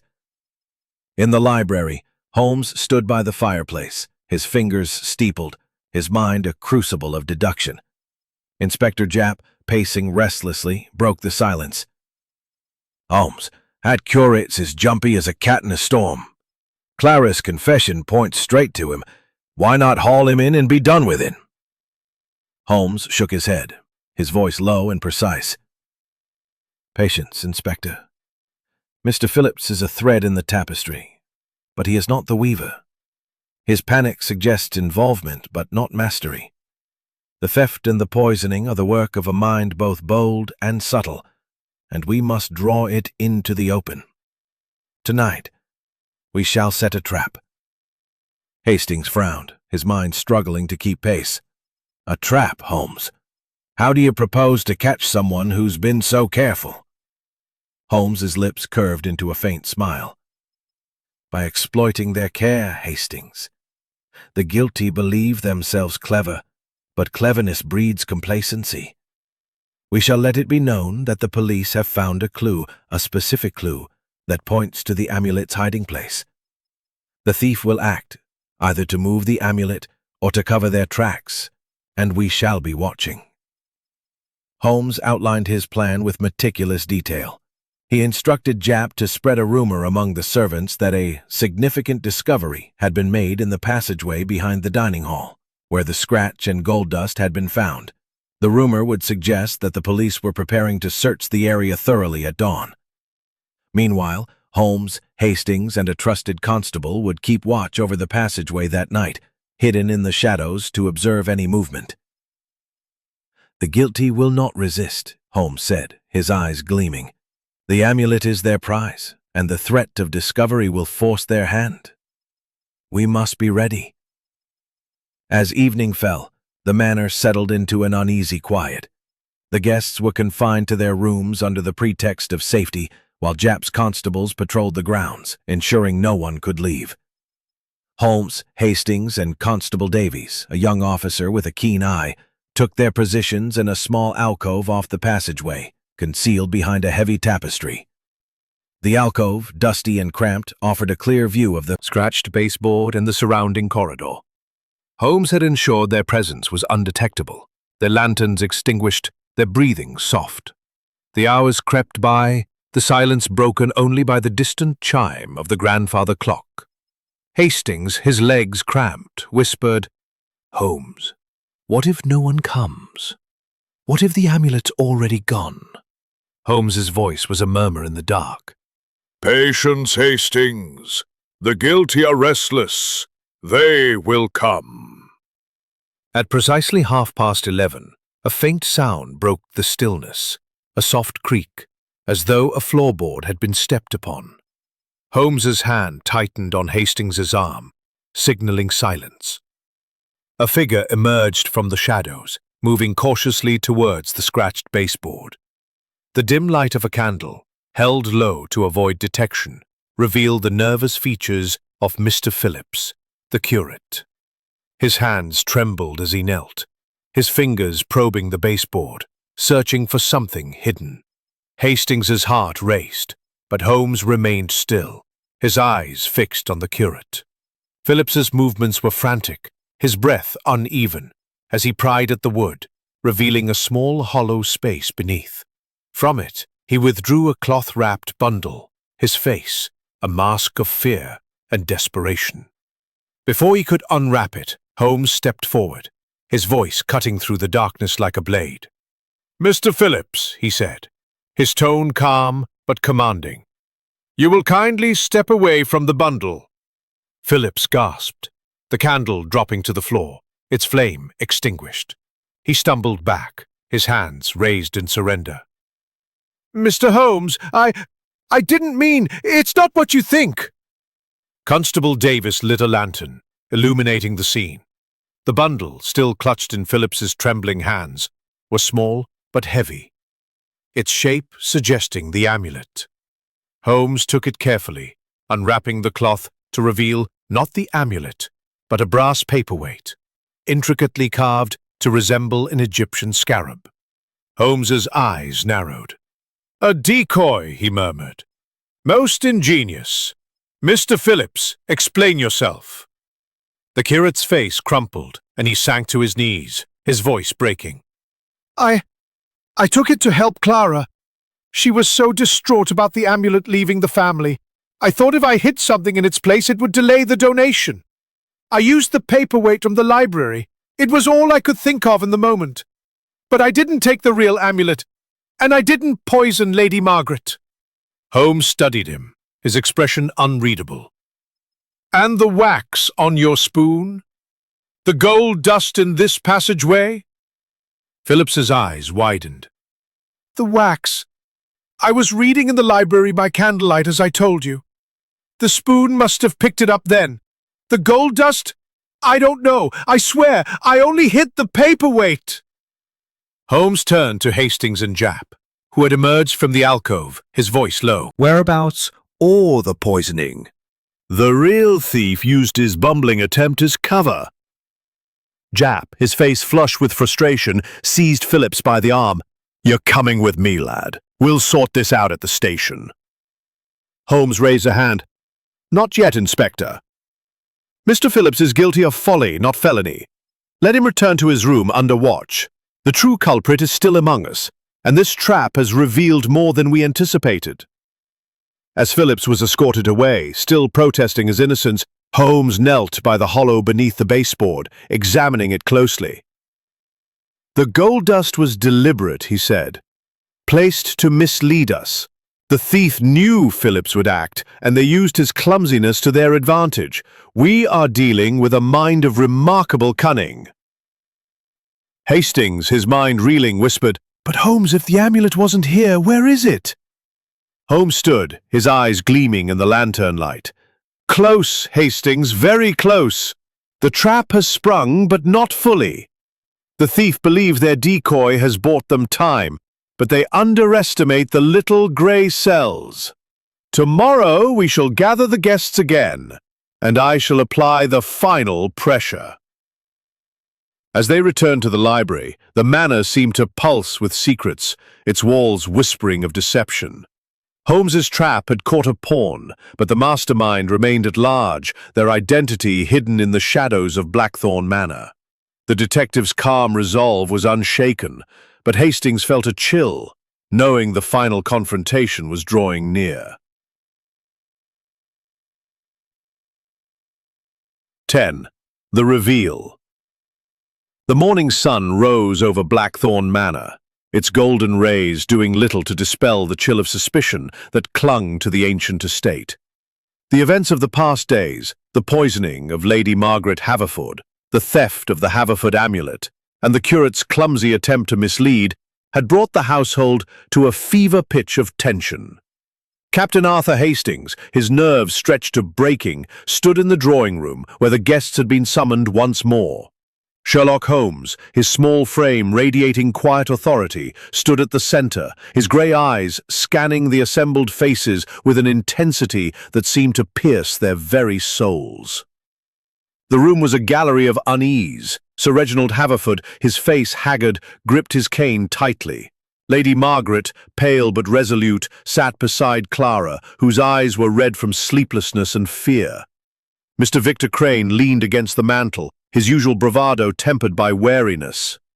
Mrs. Beatrice Langley's sharp gaze darted about, her lips pursed in disapproval. Mr. Edmund Haverford adjusted his spectacles nervously, while Mr. Phillips, the curate, sat hunched, his brief detention having left him shaken. Dr. Grayson stood near Lady Margaret, his calm demeanour a stark contrast to the agitation around him.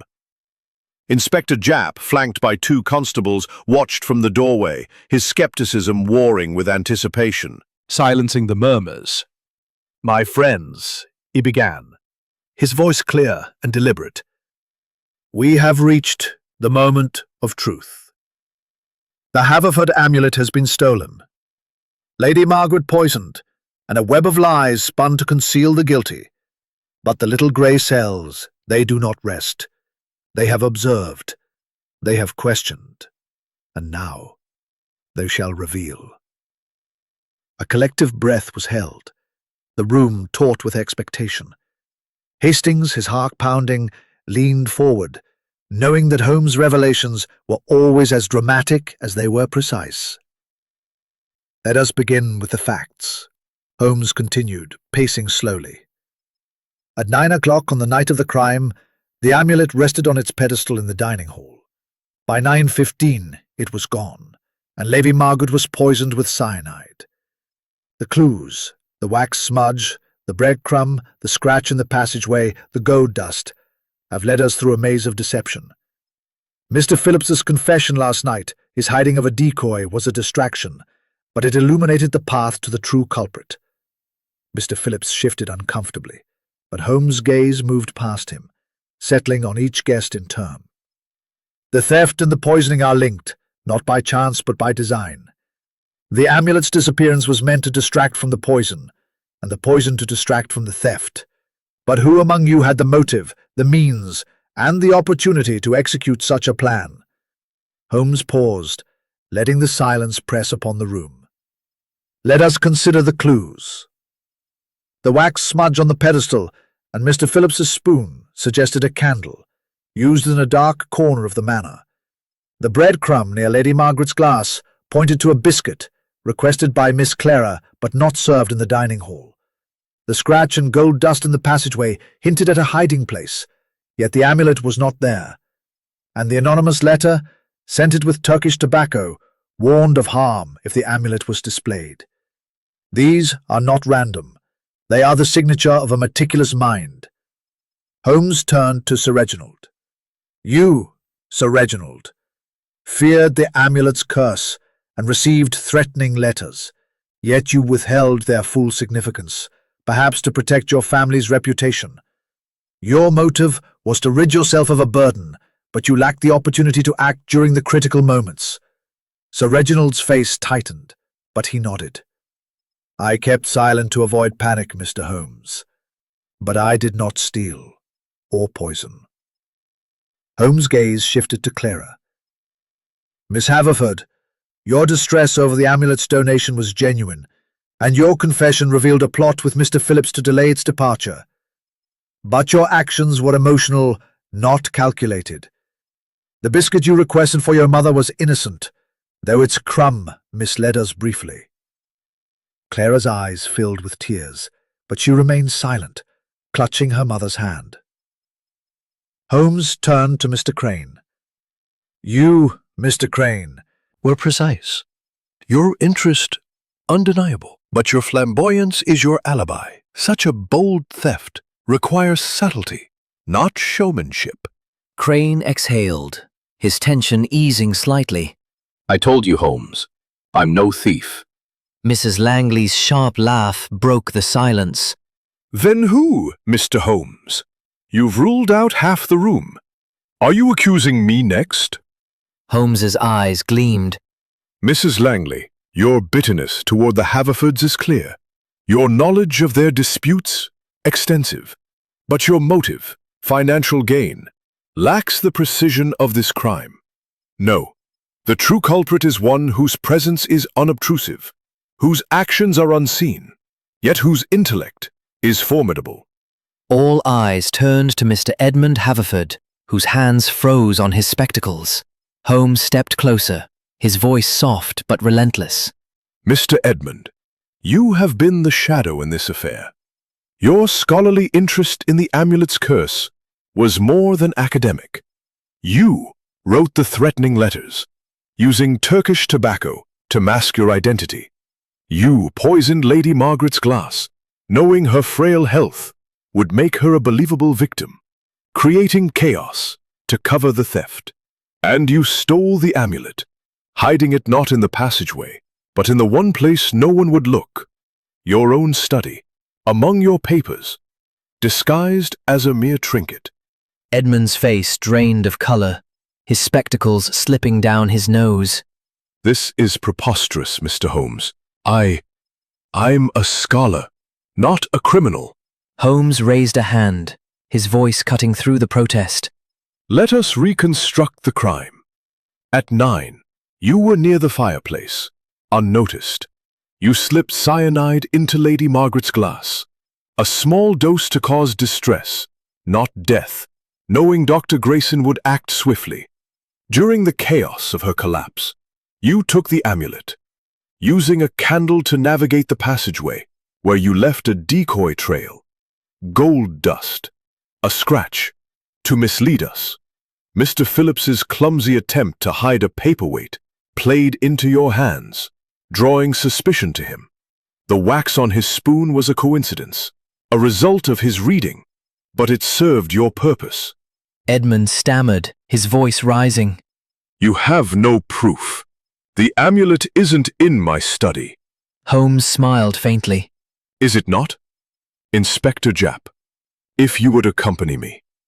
With a nod to Japp, Holmes led the way to Edmund's study, a cluttered room filled with books and artifacts. He moved unerringly to a shelf where a small, dusty box sat among papers. Opening it, he revealed the Haverford amulet, its golden surface gleaming in the lamplight. The room gasped. Edmund collapsed into a chair, his face ashen. I only wanted to protect it, he whispered. The curse, it's real. I've seen the family suffer. The law will decide your fate. Japp stepped forward, handcuffs in hand, as the guests watched in stunned silence. Clara sobbed, and Lady Margaret clutched her daughter's hand. Sir Reginald's face was a mask of grief and betrayal. Holmes turned to Hastings, his voice low. The puzzle is solved, Hastings. The little grey cells have prevailed, but the cost is heavy. Let us leave this house to its reckoning. As Japp led Edmund away, the manor seemed to exhale, its secrets laid bare. The amulet, restored to its pedestal, gleamed once more, but its luster was tarnished by the truth of human greed and fear. Holmes, ever the observer, prepared to depart, his work complete, leaving Blackthorn Manor to grapple with the aftermath of his revelations. Chapter 11. The Reflection. The morning after Sherlock Holmes's dramatic revelation in Blackthorn Manor was one of subdued quiet, as though the ancient estate itself mourned the exposure of its secrets. The Haverford amulet, restored to its velvet-draped pedestal in the drawing-room, gleamed under the pale light filtering through the windows, but its beauty was now tinged with the sorrow of betrayal. Mr. Edmund Haverford, unmasked as the thief and poisoner, had been taken into custody by Inspector Japp, his scholarly demeanor shattered by the weight of his actions. The guests, their nerves frayed by the ordeal, moved through the manor with a cautious air, as though fearful of disturbing the fragile peace. Captain Arthur Hastings sat in the library, a steaming cup of tea untouched before him, his mind replaying the events of the previous day. The image of Edmund's ashen face, his trembling confession, lingered like a ghost. Hastings, ever the loyal companion, felt a mixture of awe and unease at Holmes's ability to unravel the tangled threads of human motive. The detective himself stood by the fireplace, his small frame silhouetted against the flickering flames, his grey eyes distant as he contemplated the case's resolution. "Hastings," Holmes said at last, his voice soft but resonant, "you are troubled, my friend. The solution has been found, the amulet recovered, and justice set in motion, yet I sense you are not at ease." Hastings sighed, running a hand through his hair. It's Edmund, Holmes. He seemed so harmless, so academic. To think he could poison his own sister-in-law and steal the amulet, it's monstrous. How did you know it was him?" Holmes turned, his lips curving into a faint, reflective smile. "The little grey cells, Hastings, they observe what others overlook, and they reason where others falter. From the beginning, I noted Edmund's nervous demeanour, his excessive interest in the amulet's curse, and his proximity to the events of that night. The clues, the wax, the crumb, the gold dust were but Reginald's brother, part of the family. What did he have to resent? Holmes moved to a chair, settling with his characteristic precision. "Edmund Haverford is a man of intellect, yet he's lived in his brother's shadow. Sir Reginald inherited the title, the estate, the amulet, while Edmund was left with books and theories. The amulet to him was not merely a relic, but a symbol of the family's legacy, one he felt entitled to protect. His letters, scented with Turkish tobacco, were a desperate attempt to sway Sir Reginald. When that failed, he resorted to drastic measures, poison to create chaos, theft to reclaim what he believed was his due." Hastings shook his head, marvelling. "And the decoy with Mr. Phillips, how did you know it wasn't the real amulet?" "The gold dust, Hastings," Holmes replied. "It was too deliberate, too conveniently placed. A true thief would not leave such a trail. Edmund used Phillips' clumsy plot as a shield, knowing the curate's panic would draw suspicion. The wax on Phillips' spoon was a coincidence, but it served Edmund's purpose, muddying the waters." The library door opened, and Sir Reginald entered, his face etched with weariness. "Mr. Holmes," he said, his voice heavy, "I owe you my thanks. The amulet is safe, and my wife is recovering.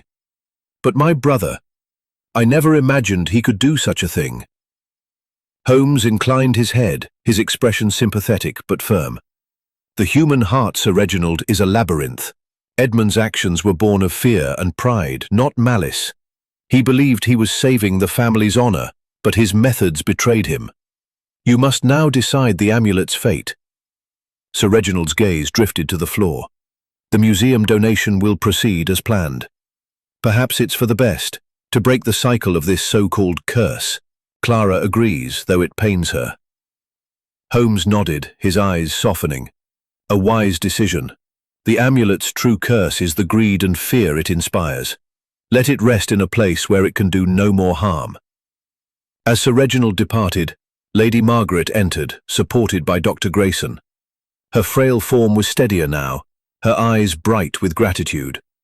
"Mr. Holmes, I cannot thank you enough. You've saved my life and restored our peace." Holmes bowed slightly, his manner gracious. "It was my duty, madam. The little grey cells exist to serve justice and truth. I am glad you are well." Clara followed her mother, her face still pale but composed. "Mr. Holmes, I'm sorry for my part in this. I never meant for things to go so far." Holmes' voice was gentle but firm.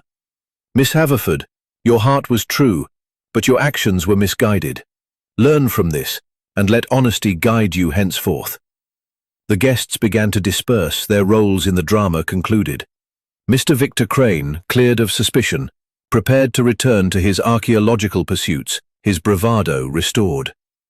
Mrs. Beatrice Langley, her sharp tongue Silenced by the revelation, muttered about family scandals but offered no further barbs. Mr. Phillips, chastened by his brief detention, vowed to return to his parish with renewed humility. Dr. Grayson, ever the steadfast physician, remained to ensure Lady Margaret's recovery. As the manor began to empty, Holmes and Hastings prepared to depart.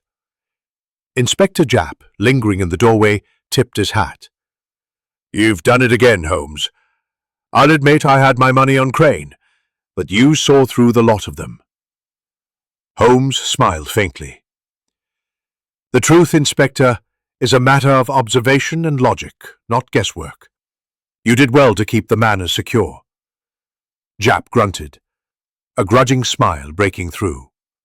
"Aye, well, I'll leave the fancy deductions to you. Safe travels, Holmes."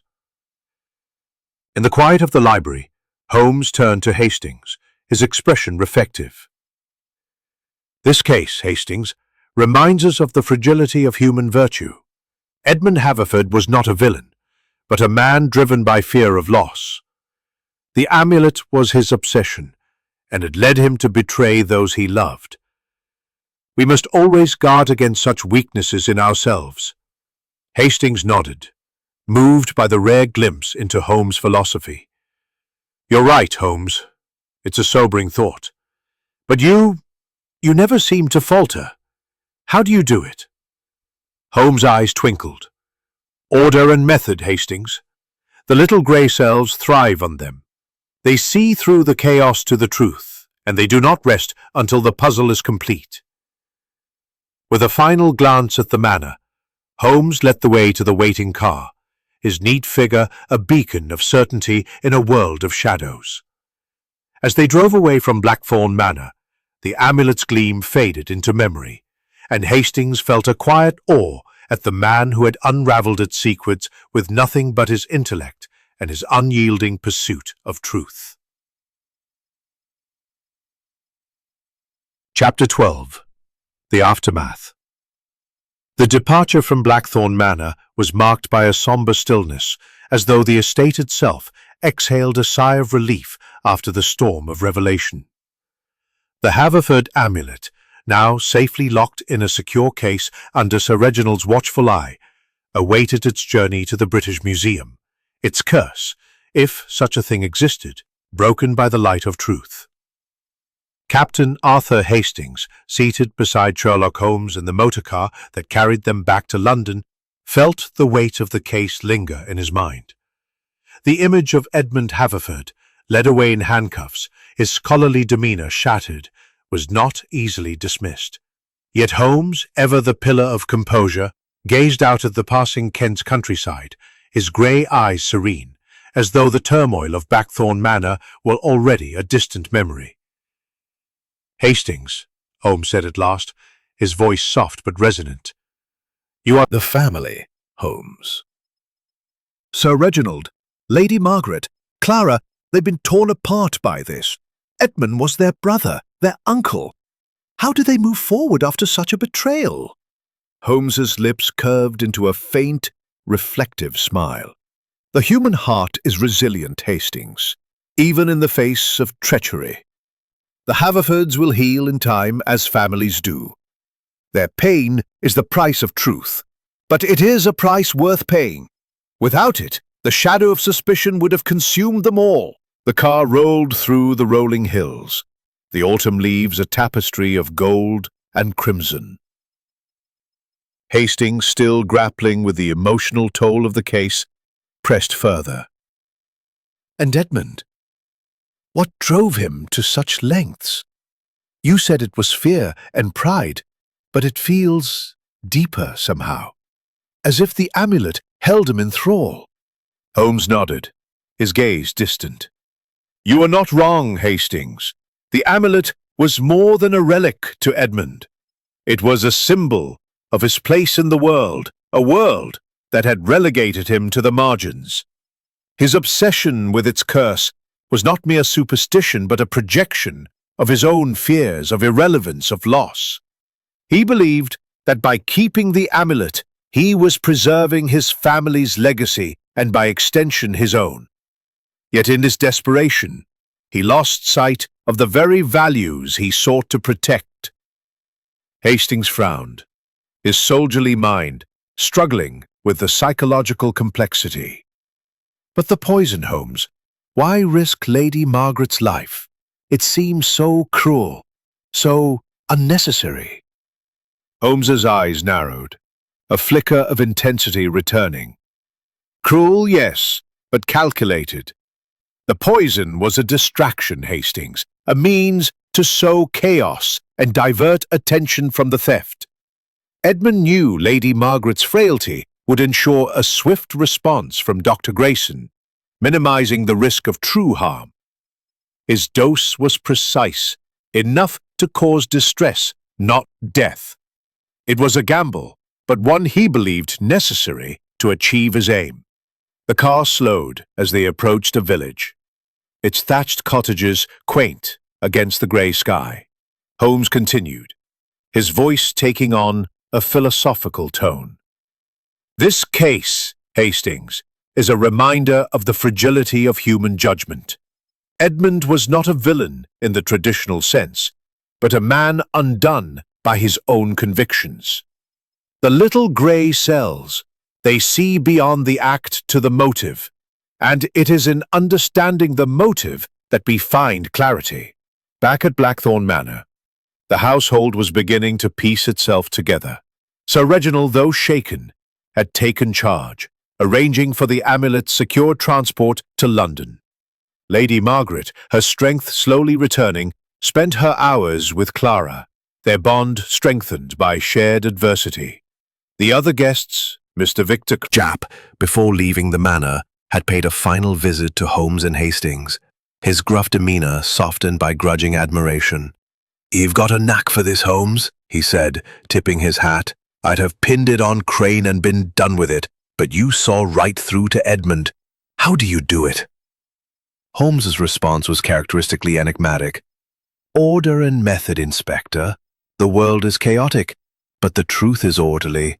One must only know where to look." As the car entered the outskirts of London, the familiar bustle of the city began to replace the quiet of the countryside. Hastings, reflecting on the case, felt a sense of closure, but also a lingering curiosity. "Holmes, do you think the amulet's curse is real? Edmund seems so convinced of it." Holmes chuckled softly, a rare sound. "The only curse, Hastings, is the human propensity for obsession. The amulet is but golden stone, its power derived from the minds that covet it. Edmund's belief in the curse was his undoing, not the artifact itself. Let the British Museum display it, and let it be a lesson in the folly of greed." The car pulled to a stop outside their Baker Street lodgings, the familiar sight of 221B, a welcome return to normalcy. Holmes stepped out, his neat figure a beacon of certainty amidst the city's chaos. "Come, Hastings," he said, his voice light.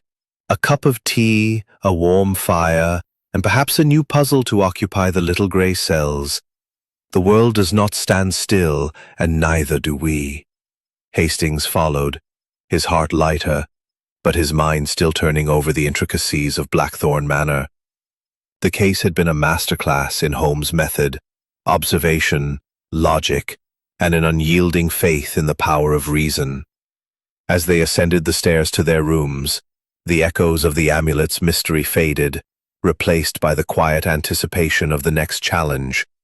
For Sherlock Holmes, the game was never truly over, and Hastings, ever his faithful companion, was ready to follow wherever the little grey cells led.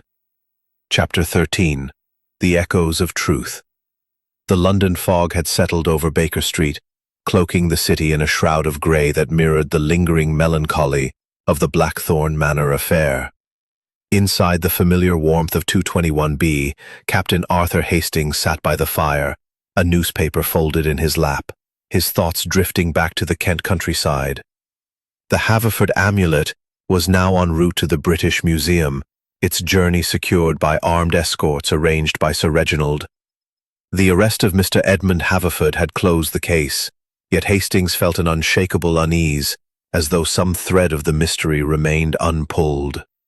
Sherlock Holmes, seated at his desk, was engrossed in a chemical experiment, his precise movements a stark contrast to the chaos of the past days. "Hastings," Holmes said without looking up, his voice cutting through. Apprehended, and yet you sit as though expecting a new crime to emerge from the fog. Hastings chuckled ruefully, setting the newspaper aside. "You know me too well, Holmes. It's just the case feels finished, but not complete. Edmund's confession explained the theft and the poisoning, but why did he believe so fervently in the amulet's curse? And the family? How will they recover from such a betrayal?" Holmes set down his pipette, his grey eyes meeting Hastings with a thoughtful intensity. "The human mind, Hastings, is a labyrinth of belief and fear. Edmund's obsession with the amulet's curse was not mere superstition, but a reflection of his own insecurities. He saw himself as the guardian of the Haverford legacy, a role denied him by birthright. The curse was his justification, a narrative to cloak his actions in nobility. As for the family, they will endure, as families do, by confronting the truth and rebuilding trust." Hastings leaned forward, his curiosity piqued. "But Holmes, what of the anonymous letters? You said the tobacco scent was Turkish, a rare blend. How did you connect it to Edmund?" Holmes's lips curved into a faint smile. "A simple matter of observation, Hastings. During our first interview with Edmund, I noted a faint scent of Turkish tobacco on his clothing, though he claimed never to smoke. The letters with their smudged ink and uneven script suggested a man under pressure, and the tobacco confirmed his identity. It was a small detail, but the little grey cells thrive on such particulars." The conversation was interrupted by a sharp knock at the door. Mrs. Hudson, their landlady, entered, bearing a telegram. "For you, Mr. Holmes," she said, her tone tinged with curiosity. "From Kent, I believe." Holmes opened the telegram, his eyes scanning the brief message. "From Sir Reginald," he said, passing it to Hastings. "He wishes to inform us that the amulet has been safely delivered to the British Museum, and Lady Margaret is recovering well. He also expresses his gratitude and a request." Hastings read the telegram, his brow furrowing. "A request? What does he want?"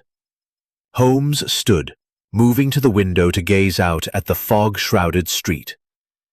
"He asks that I visit Blackthorn Manor once more, to speak with Clara. She is troubled, it seems, by lingering guilt over her role in the affair. Sir Reginald believes my presence might bring her peace." Hastings frowned. "Clara? But she was cleared, Holmes. Her confession was emotional, not criminal. Why does she need you?" Holmes's expression was unreadable. "Guilt, Hastings, is a heavy burden, even for the innocent. Clara's actions, however well-intentioned, set the stage for Edmund's crime. She feels responsible, and such feelings can..." Countryside now cloaked in a drizzle that mirrored the somber mood. Upon arrival, they were greeted by Mr. Simmons, the butler, whose stoic demeanor had softened slightly, perhaps in relief at the case's resolution. Sir Reginald met them in the drawing-room, his face lined, but resolute. "Mr. Holmes, Captain Hastings," he said, shaking their hands. "Your presence is a kindness. Clara has been withdrawn, blaming herself for confiding in Edmund and Mr. Phillips. She fears her actions led to Mother's poisoning." Holmes nodded, his gaze sweeping the room, where the empty pedestal stood as a silent reminder of the amulet's departure. "Where is Miss Haverford now?" "In the garden," Sir Reginald replied. "She finds solace there, though it is fleeting."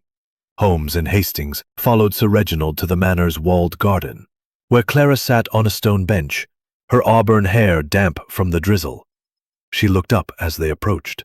Her eyes filled with a mixture of relief and apprehension. "Mr. Holmes," she said, rising, "I didn't expect you to come. I don't know how to forgive myself. If I hadn't spoken to Mr. Phillips, if I hadn't been so desperate to keep the amulet, none of this would have happened." Holmes's voice was gentle but firm, his eyes holding hers with quiet authority. "Miss Haverford, the fault lies not with you, but with those who chose to act on your words. Your desire to preserve your family's legacy was born of love, not malice. Mr. Phillips's folly and Mr. Haverford's crime were their own choices. You must not carry their burdens." Clara's lip trembled, but she nodded. "I wanted to protect our history, but I see now it was selfish. The amulet belongs to the world, not just us." Holmes inclined his head. "A wise realization, Miss Haverford. The truth, though painful, sets us free. Let the amulet rest in its new home, and let your heart find peace." As they left Clara to her thoughts, Sir Reginald joined them, his expression one of gratitude. "You've done more than solve a crime, Mr. Holmes. You've given my daughter a path forward. I cannot thank you enough." Holmes waved a hand dismissively. "It is my profession, Sir Reginald. The little grey cells exist to bring order to chaos, and I'm glad to have served your family." Back in the car, as the manor faded into the mist, Hastings turned to Holmes. "You're remarkable, Holmes, not just for solving the case, but for helping Clara find peace. It's more than detection. It's humanity." Holmes's eyes twinkled, though his expression remained composed. "Detection, Hastings, is not merely a matter of facts, but of understanding the human soul. The case is closed, but its echoes remind us that truth, once revealed, must be tended with care." As they drove back to London, the fog seemed to lift, if only slightly, and Hastings felt a quiet satisfaction. The mystery, Its lessons of love, betrayal, and redemption would linger, a testament to the power of Sherlock Holmes's little grey cells. Chapter 14. The Final Threads. The London air was thick with the scent of coal smoke and damp stone as Sherlock Holmes and Captain Arthur Hastings returned to their Baker Street lodgings. The resolution of the Blackthorn Manor affair had left a quiet satisfaction in its wake, yet the case's echoes lingered in Hastings' mind like the faint tolling of a distant bell. The Haverford amulet was now safely ensconced in the British Museum, its golden surface destined to be admired by scholars rather than coveted by thieves. Edmund Haverford faced justice, and the Haverford family, though scarred, was beginning to mend. Yet Hastings, ever the reflective soul, sensed that Holmes had not entirely closed the book on the matter. In the familiar warmth of 221B, Holmes sat at his desk, his fingers idly tracing the edge of a letter from Sir Reginald, received that morning. The fire crackled in the hearth, casting flickering shadows across the room's cluttered shelves, where books, chemical apparatus, and the occasional violin competed for space. Hastings, settled in an armchair with a glass of brandy, broke the silence. "Holmes, you've been uncommonly quiet since we left Blackthorn Manor. The case is solved, the amulet recovered, and Clara's on her way to forgiveness.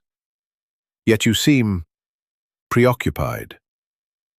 Holmes glanced up, his grey eyes gleaming with that familiar spark of intellect. "You are perceptive, Hastings. The case is indeed solved, but there are always threads left dangling, small questions that linger even after the puzzle is complete. The little grey cells, they do not rest easily when even a single detail remains unexamined." Hastings leaned forward, intrigued. "What details, Holmes?" Edmund confessed, the clues aligned, wax crumb, gold dust, the tobacco-scented letter. What's left to question? Holmes set the letter aside, steepling his fingers in his characteristic pose.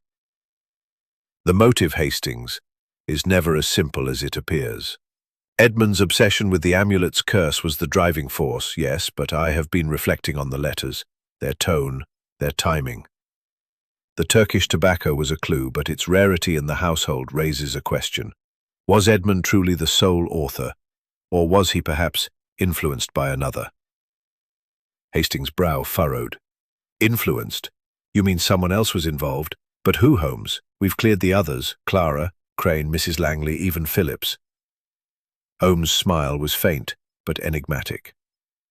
Not involved in the act, Hastings, but in the spark that ignited it. Consider this. The letters began months ago before the amulet's donation was announced. Edmund's fear of the curse was long-standing, but the letters suggest an external catalyst, someone who stoked his obsession. Their advantage. Hastings set down his glass, his mind racing. Mrs. Langley, perhaps? She's sharp enough, and she knew about the family's disputes. Holmes shook his head. Mrs. Langley is a gossip, not a mastermind. Her bitterness is too overt, her motives too petty. No, I'm thinking of someone closer to the household, someone whose influence is quiet, yet pervasive. A knock at the door interrupted their conversation. Mrs. Hudson entered, bearing a small parcel wrapped in brown paper. "This came for you, Mr. Holmes," she said, her curiosity barely concealed. "From the British Museum, by the look of it." Holmes took the parcel, his fingers deftly unwrapping it to reveal a letter and a small notebook, its pages filled with neat, scholarly handwriting. "From Dr. Alistair Morton, curator at the British Museum," Holmes said, scanning the letter. "He thanks us for the amulet's safe delivery and includes a notebook found among Edmund's possessions, sent to him by Sir Reginald for authentication.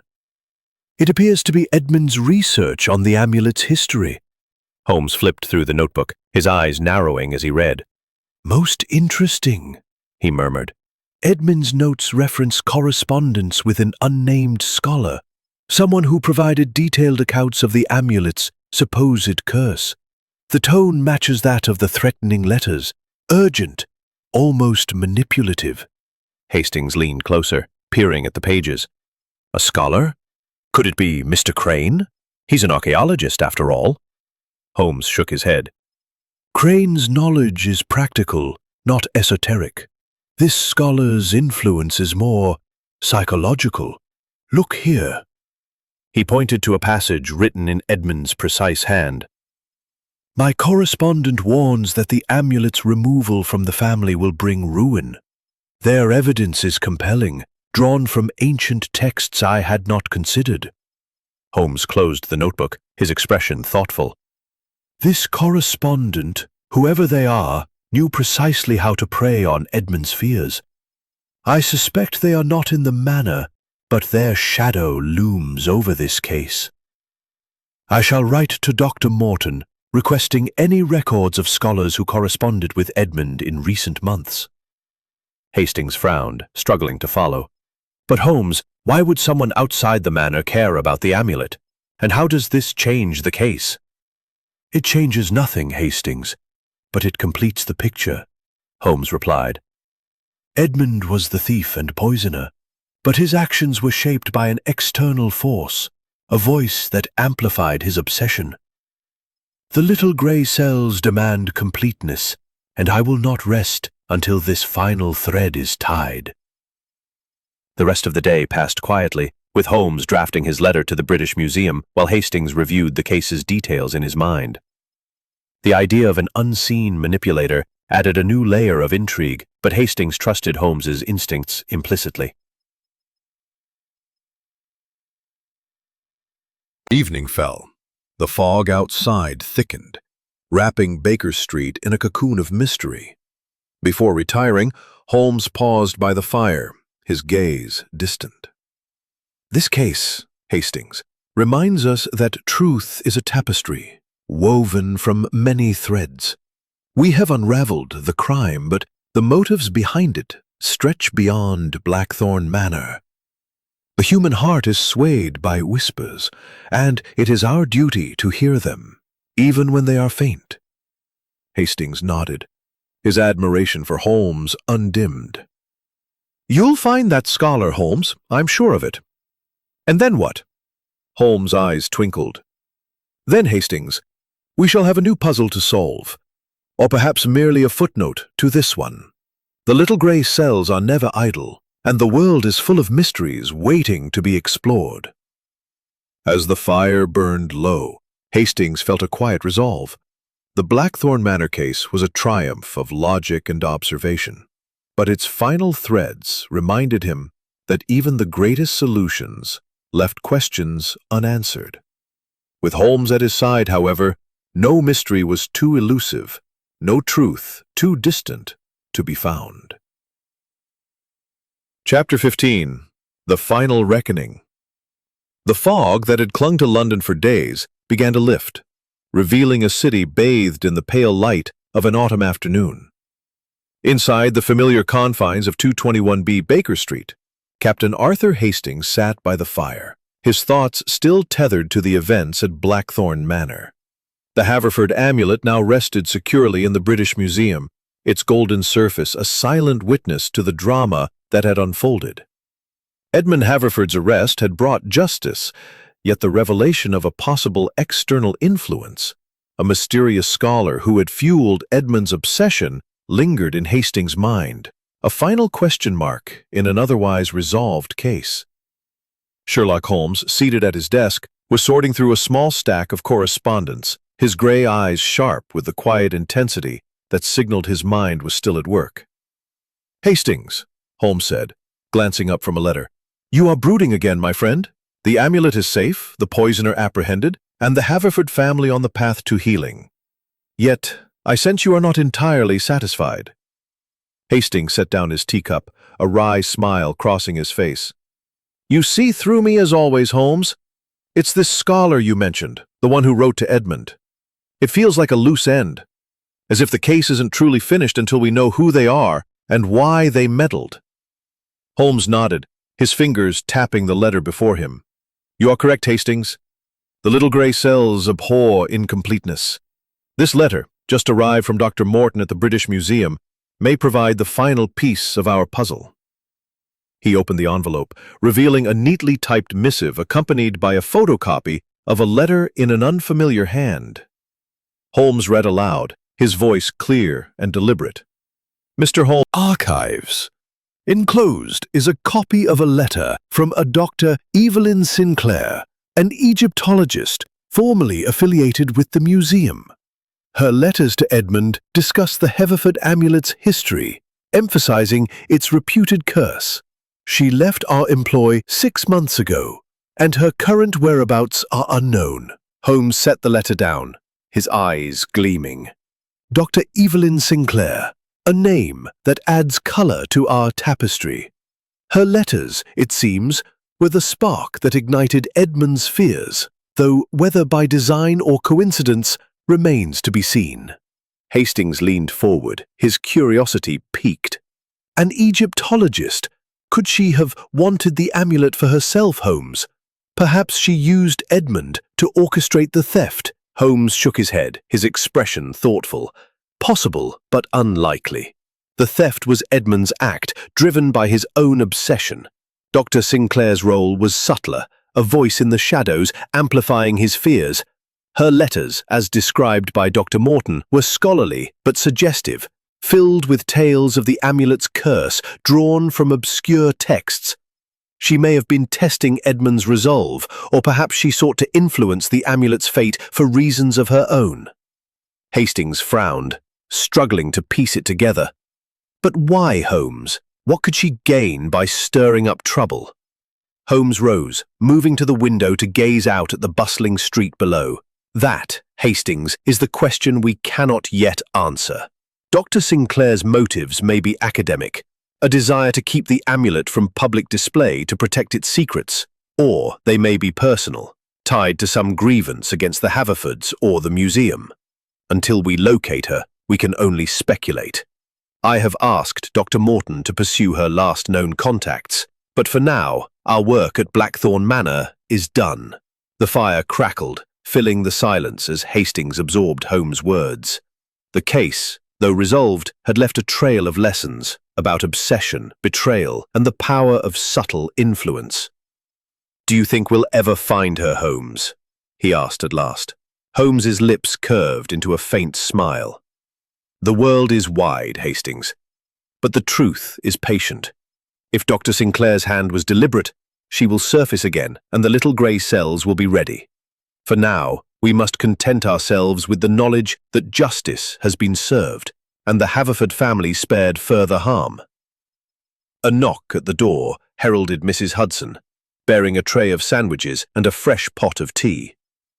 "You gentlemen must eat," she said firmly, her maternal tone brooking no argument. "All this detecting can't be done on an empty stomach," Holmes chuckled, a rare sound that warmed the room. "You are, as always, correct, Mrs. Hudson. Come, Hastings, let us dine and reflect on simpler pleasures."